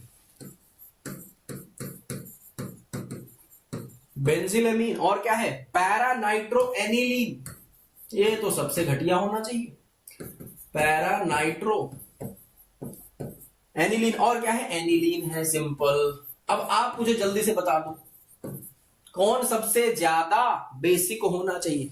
नाइट्रोजन के जो लोन पेयर्स है, जितना इजीली डोनेट हो सके H+ एक्सेप्ट करने के लिए, जितना आसानी से वो डोनेट करे, जितना उसके पास फ्री इलेक्ट्रॉन्स हो, उतना ही अच्छा वो क्या होगा, बेस होगा। आप देखो यहां क्या दिख रहा है, नाइट्रोजन के पास सब में लोन पेयर है, लेकिन ये क्या है, ये इधर भी बिजी है रेजोनेंस में, ये इधर भी बिजी है रेजोनेंस में, इसके पास बहुत कम समय के लिए इलेक्ट्रॉन्स हैं, यहां कोई रेजोनेंस नहीं है। आपको पता है एलिफेटिक जो एमीन्स है, नॉन कॉन्जुगेटेड जो एमीन्स है, वो ज्यादा बेसिक होती हैं कॉन्जुगेटेड एमीन्स के कंपैरिजन में, तो ये वाली बहुत अच्छी बेसिक होगी। यहां पे -M ग्रुप की वजह से इसके इलेक्ट्रॉन ज्यादा क्या है, लेस अवेलेबल होंगे, यहां रेजोनेंस हो रहा है इधर भी, तो सबसे ज्यादा जो बेसिक है वो कौन सी होनी चाहिए, बेंजिल एमीन, बेंजिल एमीन, क्योंकि वो नॉन कॉन्जुगेटेड है, नॉन कॉन्जुगेटेड है, ठीक है ना, नॉन कॉन्जुगेटेड है। Considering the basic strength of the amines in aqueous solution which one has the smallest pKb value, देखो इस बार पीकेबी आ गया हुआ है, जैसे एसिड्स के लिए हम पीकेए वैल्यूज देखते हैं, बेस के लिए पीकेबी वैल्यूज देखते हैं, जिसकी पीकेबी वैल्यू कम होगी वो उतना ही अच्छा बेस होगा। आपसे पूछा क्या गया हुआ है, has the smallest pKb means सबसे अच्छा बेस कौन सा है, किस मीडियम में, एक्वस सॉल्यूशन में, वाटर में, एक्वस सॉल्यूशन में सबसे अच्छा बेस कौन सा है, एमीन्स का केस है क्या, हाँ जी 3 डिग्री एमीन, और यहां तो फेनाइल ग्रुप लग गया, अब तो कम हो जाएगा, यहां 2 डिग्री एमीन है, ये क्या है 1 डिग्री एमीन है। जो बेसिसिटी होती है वो एक्वस में 2 डिग्री एमीन सबसे अच्छा बेस होता है, लेकिन अगर आप गैसियस मीडियम की बात करते हो तो 3 डिग्री एमीन सबसे अच्छा बेस होता है। यहां एक्वस सॉल्यूशन है तो 2 डिग्री एमीन सबसे अच्छा बेस होगा, तो इसकी सबसे कम पीकेबी वैल्यू होगी, सबसे लेस पीकेबी वैल्यू आपकी हो जाएगी, ठीक है ना। Among the following the molecule with the lowest dipole moment, सबसे कम डाइपोल मोमेंट किसका है? CHCl3, सब ये तो बहुत ज्यादा हो रहा है, सबसे ज्यादा होगा इसका। CH2Cl2 दो ही क्लोरीन है। अरे CCl4 नॉन पोलर है, इसका डाइपोल मोमेंट 0 होता है, इसका तो 0 होता है। यहां भी एक क्लोरीन है तो इधर भी कुछ ना कुछ होगा, यहां भी होगा, यहां भी होगा, यहां भी होगा। सबसे ज्यादा होगा इस वाले में, ए में सबसे ज्यादा, फिर होगा बी में, फिर होगा डी में, और सबसे कम होगा आपका सी में, एबीडीसी। इसमें तो 0 होगा CCl4 के पास, नॉन पोलर होता है, 0 डाइपोल मोमेंट। आगे आ जाओ। Which one of the following compounds will not be soluble in sodium bicarbonate? Sodium bicarbonate में इनमें से कौन सा कंपाउंड है जो कि नहीं सोल्यूबलाइज होगा, जो नहीं सोल्यूबल है? Benzene sulphonic acid, benzoic acid, ortho nitrophenol, या फिर 2,4,6 ट्राई नाइट्रोफिनॉल। इनमें से कौन है जो कि सोल्यूबलाइज नहीं होगा? देखो सोल्यूबलाइज का मतलब क्या है? ये आपका जो सोडियम बाइकार्बोनेट है, NaHCO3 है, या आपका बेस है, बेस है। ये सब है एसिड, एसिड बेस रिएक्शन। जितना स्ट्रॉन्ग एसिड उतना जल्दी रिएक्शन, उतना जल्दी सोल्यूबलाइज। तो यहां पे जो सबसे लीस्ट एसिडिक होगा वो उतना ही देर से इसके साथ रिएक्शन करेगा, मतलब वो उतना ही नॉन सॉल्युबल होगा। आप बताओ इनमें सबसे लीस्ट एसिडिक कौन है? सल्फोनिक एसिड है, बहुत अच्छा। सल्फोनिक एसिड बहुत स्ट्रॉन्ग एसिड है, कार्बोक्सिलिक के जस्ट बाद आते हैं। बेंजोइक एसिड बिल्कुल होगा। अब बचे ये दोनों, ये तो होगा, इससे कंपैरिजन में तो ज्यादा ही एसिडिक है। ऑर्थो नाइट्रोफिनॉल आपको पता है, due to intramolecular hydrogen bonding, oxygen के जो साथ लगा हाइड्रोजन है वो जाना नहीं चाहता है, हाइड्रोजन बॉन्डिंग की वजह से ये सबसे लेस एसिडिक होगा। तो ये सॉल्युबलाइज भी इसके साथ नहीं होगा, क्योंकि बेस एसिड रिएक्शन यहां पे सबसे लेस देखने को मिलेगी, ठीक है ना, सबसे लेस देखने को मिलेगी। तो सी वाला आपका हो जाएगा, ठीक है ना। ये तो सब स्ट्रॉन्ग एसिड है, और तो नाइट्रोफिनॉल जो है वो वीक एसिड है और इस वजह से उसके साथ रिएक्शन नहीं करेगा। ओके, नेक्स्ट क्या देखो। अब ये मैराथन सीरीज जो आपको पता चल रही है, तो अगर आप लोगों को पीडीएफ में क्वेश्चन चाहिए इन्हीं 10,000 के, तो उसके लिए आपको ये बैच जरूर एक बार ज्वाइन करना चाहिए। आप लोगों को अगर क्वेश्चन प्रैक्टिस करनी है, क्वेश्चन पहले करने हैं, उसके बाद उसका वीडियो एक्सप्लेनेशन चाहिए, तो उसके लिए आपको ये बैच ज्वाइन करना चाहिए, जो कि जीडीसी क्लासेस ऐप पे आपको अवेलेबल मिल जाएगा। नेक्स्ट क्वेश्चन पे आ जाओ। The order of basicity of amine in gaseous state is. Gaseous state में बेसिसिटी ऑफ एमीन्स क्या होती है? गैसियस 3 डिग्री, 2 डिग्री, 1 डिग्री, और फिर अमोनिया, फिर है अमोनिया। ये होता है गैसियस में। है कहीं ऐसा ऑप्शन? ये रहा, देखो सब में ए ऑप्शन है। क्या बात है, ये डी है, ये सी है, ये बी है, ये ए है, तो डी ऑप्शन, ठीक है ना, डी ऑप्शन। चलो, due to presence of an unpaired electron free radicals are. Unpaired electron होने की वजह से जो फ्री रेडिकल्स हैं वो क्या होते हैं? केमिकली रिएक्टिव, बिल्कुल सही है। केमिकली इनएक्टिव, एनायंस नहीं, कैटायंस नहीं, क्या होते हैं? रिएक्टिव होते हैं, रिएक्टिव होते हैं। फ्री रेडिकल्स बहुत ज्यादा रिएक्टिव होते हैं। The most unlikely representation of resonance structure of nitrophenoxide। क्या बात है, नाइट्रोफिनॉक्साइड का इनमें से कौन सा ऐसा स्ट्रक्चर है जो पॉसिबल नहीं है, जो नहीं होना चाहिए? नाइट्रोजन के साथ देखो जरा, कहां है नाइट्रोजन? यहां, ठीक है, कोई दिक्कत नहीं। यहां पे इधर भी कोई दिक्कत नहीं, ठीक है। एक मिनट, ये देखो, ये देखो, ये देखो, रेजोनेंस स्ट्रक्चर्स की क्या खास बात होती है? रेजोनेटिंग स्ट्रक्चर्स का कहना है कि आप कभी भी वैलेंसी को हैम्पर नहीं करेंगे। क्या नाइट्रोजन कभी 5 बॉन्ड बना सकता है क्या? यहां नाइट्रोजन के पास में 5 बॉन्ड बने हुए हैं। कितने बॉन्ड बने हुए हैं? 5 बॉन्ड बने हुए हैं। अरे कभी नहीं हो सकता। ये रेजोनेटिंग स्ट्रक्चर पूरी तरह से गलत है, पूरी तरह से गलत है। ये रॉन्ग है, इनकरेक्ट है, तो ये तो नहीं हो सकता है, ठीक है ना, नहीं हो सकता क्योंकि नाइट्रोजन ने 5 बॉन्ड बना लिया, हो ही नहीं सकता, पॉसिबल ही नहीं है। Correct order of stability of the following species, in species की आपको करेक्ट स्टेबिलिटी ऑर्डर्स बताने हैं। देखो कार्बोकेटायन है एक्चुअली, ठीक है, चलो कार्बोकेटायन है। देखो एक बात बताओ, ऑक्सीजन है तो यार यहां पे और यहां पे देखो, समझो बात को जरा, लोन पेयर के साथ आपको नहीं लगता बैक बॉन्डिंग हो रही है, बैक बॉन्डिंग हो रही है ऑक्सीजन के साथ में। लोन पेयर यहां आएंगे तो ऑक्सीजन पे पॉजिटिव चार्ज, लेकिन यहां डबल बॉन्ड बन जाएगा, इधर भी हो रही है, इधर भी हो रही है, इन दोनों में नहीं हो रही। मतलब फर्स्ट और थर्ड की स्टेबिलिटी 100% ज्यादा होगी सेकंड और फोर्थ से, ये तो पक्की बात है। बाकी आगे देखो जरा क्या हुआ, यहां जो कार्बोकेटायन है ये 2 डिग्री है, ये 3 डिग्री है। अब इन दोनों में हमने बोला कि फर्स्ट वाला सबसे ज्यादा होगा थर्ड वाले से। अब इन दोनों को देखो, ये 1 डिग्री कार्बोकेटायन है, ये 2 डिग्री है, तो ये हो जाएगा सेकंड, फिर आएगा आपका फोर्थ।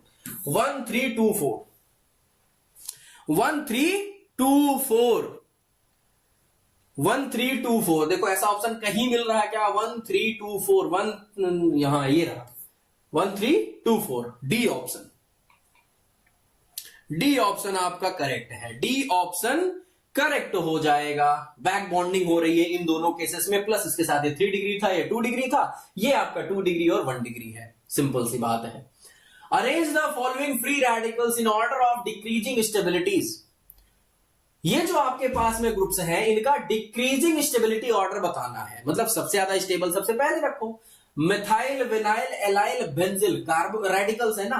देखो बेंजिल ये होता है CH2 रेडिकल, ये क्या है आपका बेंजिल है। फिर है एलाइल, क्यों?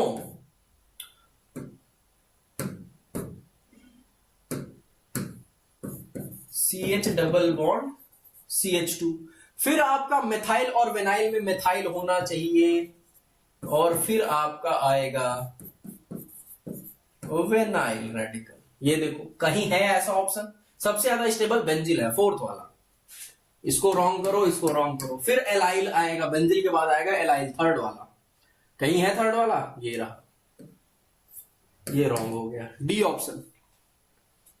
क्यों? क्योंकि रेजोनेंस था बेंजिल और एलिल में, रेजोनेंस प्रेजेंट है, रेजोनेंस हो रहा था, ठीक है, तो डी ऑप्शन आपका करेक्ट हो जाएगा। The most stable carb anion among the following, सबसे ज्यादा स्टेबल कार्ब एनायन कौन सा है? कार्ब एनायन मतलब निगेटिव चार्ज, उसको स्टेबल कौन करेगा? जो चार्ज को घटाएगा। यहां कंटिन्यू इसी कार्बन पर हमेशा चार्ज प्रेजेंट ही रहेगा, निगेटिव वाला, नॉन लोकलाइज्ड है। यहां लोकलाइज्ड हो रहा है, ठीक है, तो अच्छी बात है, ये सॉरी ये डीलोकलाइज्ड हो रहा है तो अच्छी बात है, रिंग के अंदर आ रहा है। ये तो अनस्टेबल कर रहा है, ये तो अनस्टेबल कर रहा है। ये देखो नाइट्रो ग्रुप लग गया हुआ इस पर, -M ग्रुप, और निगेटिव चार्ज को, एनायंस को -M ग्रुप स्टेबल करते हैं, तो डी ऑप्शन तो सबसे ज्यादा स्टेबल होगा, डी वाला सबसे ज्यादा स्टेबलाइज्ड होगा, ठीक है ना, सबसे ज्यादा स्टेबलाइज्ड होगा। आगे आ जाओ, which of the following carbocations will be most stable, कौन सा कार्बोकेटाइन है जो सबसे ज्यादा स्टेबल है?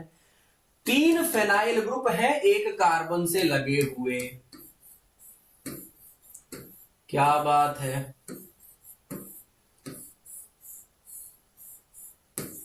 इस पर है पॉजिटिव चार्ज, तीनों रिंग में ये पॉजिटिव चार्ज डीलोकलाइज्ड हो रहा है रेजोनेंस की वजह से। यहां भी रेजोनेंस होगा, एलाइल में भी। ये आपका क्या है? 2 डिग्री कार्बोकेटाइन है, ये 1 डिग्री है, तो सबसे ज्यादा पूछा है तो ये सबसे ज्यादा होगा, ए वाला। ऑर्डर पूछा जाता अगर आपका तो ए सबसे ज्यादा, फिर आपका डी आता, डी के बाद सी आता क्योंकि ज्यादा प्लस आई नेचर, फिर आपका आता B, A D C B आता। करेक्ट एक ही पूछा गया हुआ तो आपका क्या होगा? ए ऑप्शन करेक्ट होगा, ए ऑप्शन करेक्ट होगा, बिल्कुल सही है आप लोग का। What is the correct order of acidity from weakest to strongest acid for these compounds? In compounds की एसिडिटी आपको बताना है कि सबसे ज्यादा स्ट्रॉन्ग एसिड कौन सा है, सबसे ज्यादा स्ट्रॉन्ग एसिड कौन सा है? अरे ये कार्बोक्सिलिक ग्रुप लगा हुआ है भाई, यहां तो OH OH OH ही थे, कार्बोक्सिलिक तो इन सबका फिर फादर है, तो सबसे ज्यादा एसिडिक तो आपका सेकंड होगा। एक ऑप्शन तो चलो हमने क्रॉस किया, इन तीन में सेकंड पहले आ रहा है। यहां फिनॉल है, यहां बेंजिल अल्कोहल था, और यहां आपका क्या था, ये तो ट्राईफ्लोरो इथेनॉल था। चलो ठीक है, इसके बाद आपका आएगा फिनॉल, क्योंकि आपको पता है एल्काइल अल्कोहल से एराइल अल्कोहल मींस फिनॉल ज्यादा एसिडिक होते हैं। तो आपका क्यों, क्योंकि यहां निगेटिव चार्ज डीलोकलाइज्ड हो रहा होता है। सो सेकंड के बाद आपका जो एसिडिक है वो होगा थर्ड वाला, सबसे ज्यादा सेकंड फिर थर्ड। तो चलो एक ऑप्शन तो और क्रॉस करो, थर्ड हुआ। अब बात आई इनमें और इनमें, देखो ये प्लस आई नेचर शो करेगा या माइनस आई, बेंजीन का होता है माइनस आई नेचर, लेकिन यहां तीन तीन फ्लोरीन लगे, नंबर्स में फ्लोरीन बहुत ज्यादा है, नंबर्स में फ्लोरीन बहुत ज्यादा और बहुत स्ट्रॉन्ग माइनस आई है साथ साथ। तो उसके बाद आपका आएगा फ्लोरो, फिर आपका आएगा ट्राईफ्लोरो इथेनॉल मींस फर्स्ट वाला। तो ये लो, ये भी रॉन्ग करो। सी ऑप्शन क्या हुआ, ठीक है ना, सी ऑप्शन क्या हुआ आपका, करेक्ट हो गया। बहुत बढ़िया, बहुत बढ़िया, सी ऑप्शन करेक्ट हुआ आपका। सबसे पहले बेंजोइक एसिड, फिर फिनॉल, फिर ट्राईफ्लोरोइथेनॉल, और फिर आपका बेंजिल अल्कोहल। ठीक है, चलो, विच of the following is not true regarding electromeric effect. Electromeric effect के रिगार्डिंग कौन सी बात यहां पे सही नहीं लिखी गई हुई है। It results in the appearance of partial charges on the carbon atom. Electromeric effect में पार्शियल चार्ज तो नहीं बनते हैं, इलेक्ट्रोमेरिक इफेक्ट में तो कंप्लीट चार्ज फॉर्मेशन होता है ना, कंप्लीट चार्ज बनते हैं। तो यहां तो पार्शियल चार्ज की बात हुई, पार्शियल चार्ज तो इंडक्टिव में बनते हैं भाई, पार्शियल चार्ज तो इंडक्टिव में बनते हैं। ये टेम्परेरी इफेक्ट है क्या, हाँ ये सही बात लिखी गई हुई है। It operates on multiple bond, हाँ जी अनसैचुरेटेड कंपाउंड्स में ही देखने को मिलता है।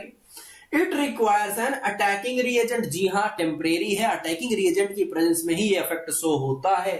तो ये तो इंडक्टिव इफेक्ट है, नॉट ट्रू तो यही बात है। तो ए ऑप्शन आपका करेक्ट है, ए ऑप्शन ही क्या होगा आपका करेक्ट हो जाएगा। नॉट ट्रू पूछा गया हुआ था, ठीक है ना, नॉट ट्रू पूछा गया हुआ था।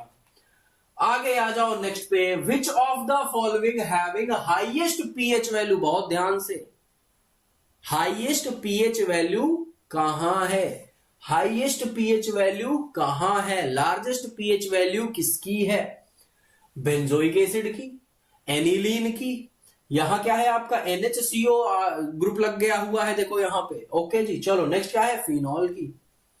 कहां होगी सबसे ज्यादा पीएच, एक मिनट रुक के सोचो, एक मिनट रुक के सोचो। देखो सबसे ज्यादा पीएच कहां, मतलब बेसिक की ना, बेस के पास पीएच ज्यादा होती है, एसिड्स की पीएच तो कम होती है, बेसिक में पीएच ज्यादा होती है। इनमें से सबसे ज्यादा बेसिक कौन है, आप पाओगे कि यहां नाइट्रोजन के पास लोन पेयर, यहां नाइट्रोजन के पास लोन पेयर। तो इन दोनों में से बेसिक कौन ज्यादा, जिसके पास ज्यादा लोन पेयर्स है। तो आपको पता है यार, यहां पे तो एक्सटेंडेड रेजोनेंस है, तो ये लेस बेसिक होगा इसके कंपैरिजन में। तो जो बी ऑप्शन है ये सबसे ज्यादा बेसिक होगा, सबसे ज्यादा बेसिक होगा। तो जिसके पास सबसे ज्यादा बेसिक नेचर, उसकी पीएच वैल्यू भी सबसे ज्यादा। हाईएस्ट पीएच आपसे पूछा भी गया हुआ है, हाईएस्ट पीएच आपसे पूछा भी गया हुआ तो सबसे ज्यादा पीएच हो जाएगा।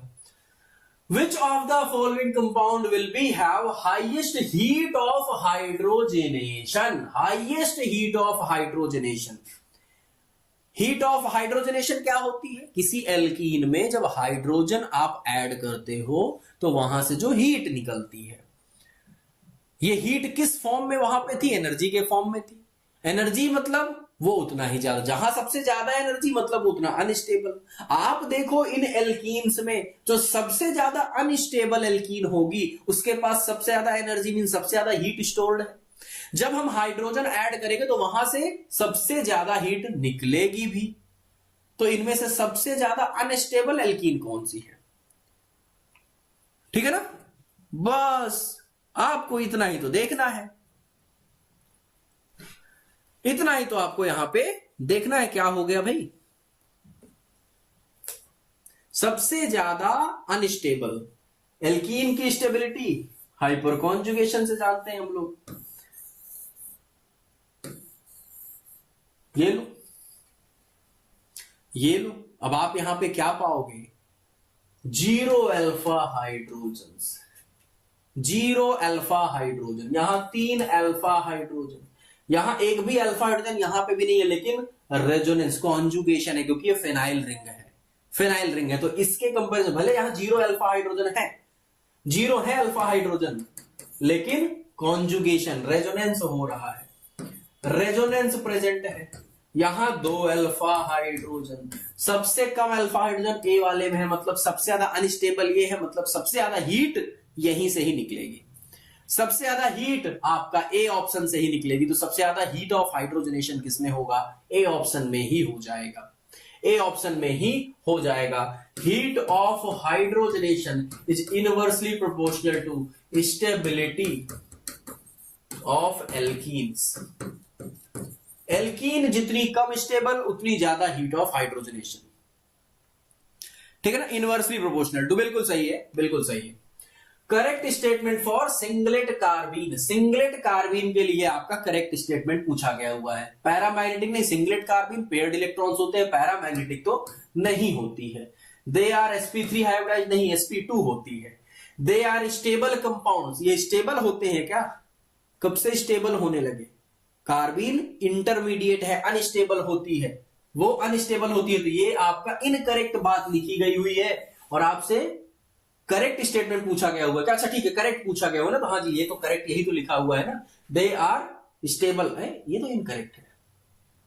पूछा क्या गया हुआ है? Correct statement. Paramagnetic incorrect, sp3 incorrect, they are stable compound incorrect, they are electron deficient species, ठीक ठीक ठीक ठीक ठीक, ये इलेक्ट्रॉन डेफिशिएंट, तो ये करेक्ट है। ये भी इनकरेक्ट बात है, ये भी इनकरेक्ट बात है, ये भी इनकरेक्ट बात है।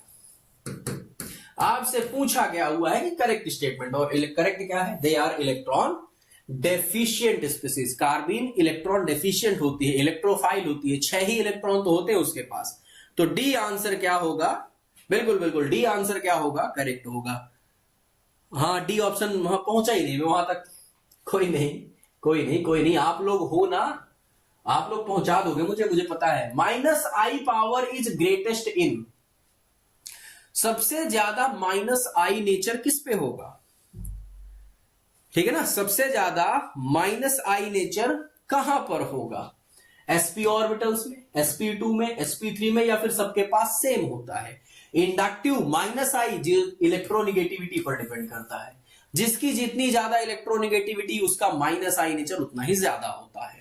इन सब में सबसे ज्यादा इलेक्ट्रोनिगेटिव परसेंटेज s कैरेक्टर से मिलेगा हमको, तो ये आपका सबसे ज्यादा इलेक्ट्रोनिगेटिव, जो जितना ज्यादा इलेक्ट्रोनिगेटिव उसकी उतनी ही ज्यादा -i नेचर। तो ए ऑप्शन क्या होगा आपका? सबसे ज्यादा -i नेचर शो करेगा। ए ऑप्शन में सबसे ज्यादा -i नेचर होगा। Zero inductive effect is exerted by, इनमें से कौन है जिसमें जीरो इंडक्टिव इफेक्ट देखने को मिलता है? C6H5 में नहीं, -i नेचर इसको तो मिलेगा, जीरो नहीं होता इसमें। Hydrogen, carbon hydrogen bond neutral मानते हैं, जीरो इंडक्टिव इफेक्ट मानते हैं, ये +i नेचर शो करेगा, ये -i नेचर शो करेगा। तो क्या हो गया? बड़ा सिंपल सी बात है, बहुत ही सिंपल सी बात है। क्या हो जाएगा? हाइड्रोजन वाला जीरो इफेक्ट शो करेगा। बी ऑप्शन आपका करेक्ट हो जाएगा। Homolytic fission of a hydrocarbon will liberate, जब होमोलिटिक फिजन होता है हाइड्रोकार्बन का तो क्या मिलता है? होमोलिटिक फिजन से तो एक ही चीज मिलती है, फ्री रेडिकल्स। सी ऑप्शन, ठीक है ना, बड़ा आसान सा है ये तो, फ्री रेडिकल्स मिलते हैं।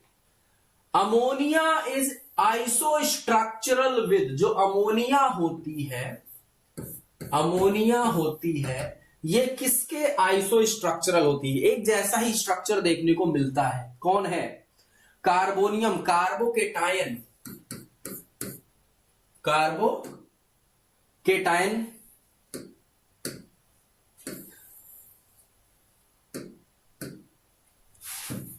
कार्बन पे आपने दिया पॉजिटिव चार्ज और planar structure. Carb anions negative charge है ना, negative charge 3 bond, free radical carbene. आप में से ज्यादातर लोग कहां जा रहे हैं? डी ऑप्शन पे। अच्छा, मिक्सर आ रहा है, मिक्सर आ रहा है। लेकिन एक बात समझो, चाहे आप इसकी बात करो चाहे आप कार्बेनाइल्स की बात करो, इन दोनों का स्ट्रक्चर सेम नहीं दिख रहा। 3 बॉन्ड पेयर है, इस पर लोन पेयर है, इस पर निगेटिव चार्ज है। बात तो वही है, दोनों का स्ट्रक्चर कैसा होता है? पिरामिडल होता है, पिरामिडल होता है, ठीक है ना, पिरामिडल होता है। एनायन का जैसा तो बिहेव करेंगे। कार्बन में तो 2 ही बॉन्ड है, कार्बन में तो 2 ही बॉन्ड बने होते हैं कार्बन के साथ में। नेक्स्ट और लास्ट क्वेश्चन आज का देख लो आप लोग, क्या है? Larger the number of hyper conjugation structures the stability of free radicals will. जितने ज्यादा हाइपर कॉन्जुगेशन स्ट्रक्चर्स होंगे उतनी ही ज्यादा स्टेबिलिटी में क्या फर्क आएगा? फ्री रेडिकल्स की। फ्री रेडिकल की स्टेबिलिटी डिपेंड करती है number of hyper conjugation structures पे, और यह डायरेक्टली प्रोपोर्शनल होती है। जितनी ज्यादा हाइपर कॉन्जुगेशन स्ट्रक्चर्स होंगे उतनी ही ज्यादा उसकी होगी स्टेबिलिटी, उतनी ही ज्यादा होगी उसकी स्टेबिलिटी, तो इंक्रीज होगी। अगर ये इंक्रीज हुए हाइपर कॉन्जुगेशन स्ट्रक्चर्स तो फ्री रेडिकल्स की स्टेबिलिटी भी इंक्रीज होगी। बी ऑप्शन करेक्ट होगा, ठीक है ना, बी ऑप्शन करेक्ट हो जाएगा, बी ऑप्शन करेक्ट हो जाएगा। चलो नेक्स्ट यहां पे एक छोटी सी बात जान लीजिए आप लोग। आपकी कल की जो मैराथन होगी 1 दिसंबर को, वो होने वाली है फार्मास्यूटिकल इंजीनियरिंग की। कल की क्लास की बात कर रहे हैं हम लोग। कल की क्लास आपकी होगी फार्मास्यूटिकल इंजीनियरिंग की। टॉपिक आप लोग जानते हैं, flow of fluid, heat transfer, distillation और रेफ्रिजरेशन। ये 4 टॉपिक से आपके क्वेश्चंस मिलने वाले हैं, ठीक है ना, ये आपको मिलने वाले हैं। तो आई गेस प्रिपेयर्ड रहिएगा आप लोग। कल की क्लास की नोटिफिकेशन आज ही आपको बता दी गई हुई है, तो कल शशांक सर आएंगे आप लोगों को इसके साथ में, ठीक है। चलो, क्या स्कोर रहा भाई? अब जल्दी जल्दी बता दो आप लोग, क्या स्कोर रहा? जल्दी जल्दी बता दो। और स्टूडेंट्स तो इतने जुड़े हुए हैं, तो ये सेक्शन खाली क्यों है भाई? मुझे ये नहीं समझ में आ रहा, मजा नहीं आया? अच्छा, नींद वींद भग गई है तो सेक्शन खाली कैसे है? गलत बात है ना, गलत बात। 48, 32, 46, 45, 34, 40, 47, 46, 30, 43, 39, 40। बहुत बढ़िया, बहुत अच्छा स्कोर है आप लोगों का। मेजॉरिटी यहां मैं देख रहा हूं 35 से नीचे तो नहीं दिख रहे, -19 मंगल वाले आ गए यहां भी। हाँ,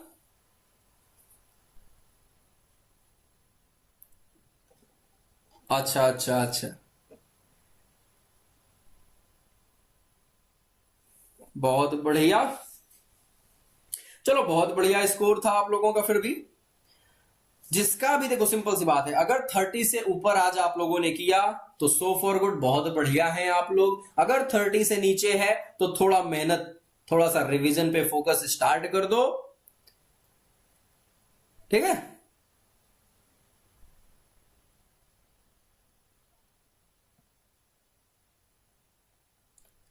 ऑल राइट, चलिए, thank you so much everyone for joining this session. मिलते हैं आप लोगों से नेक्स्ट महा मैराथन क्लास में जीओसी पार्ट 2 के साथ। अच्छे से प्रिपेयर करके आइएगा, 40 से ऊपर ही होने चाहिए, ठीक है ना, टारगेट कीजिएगा। चलिए, okay, thank you all, good night everyone.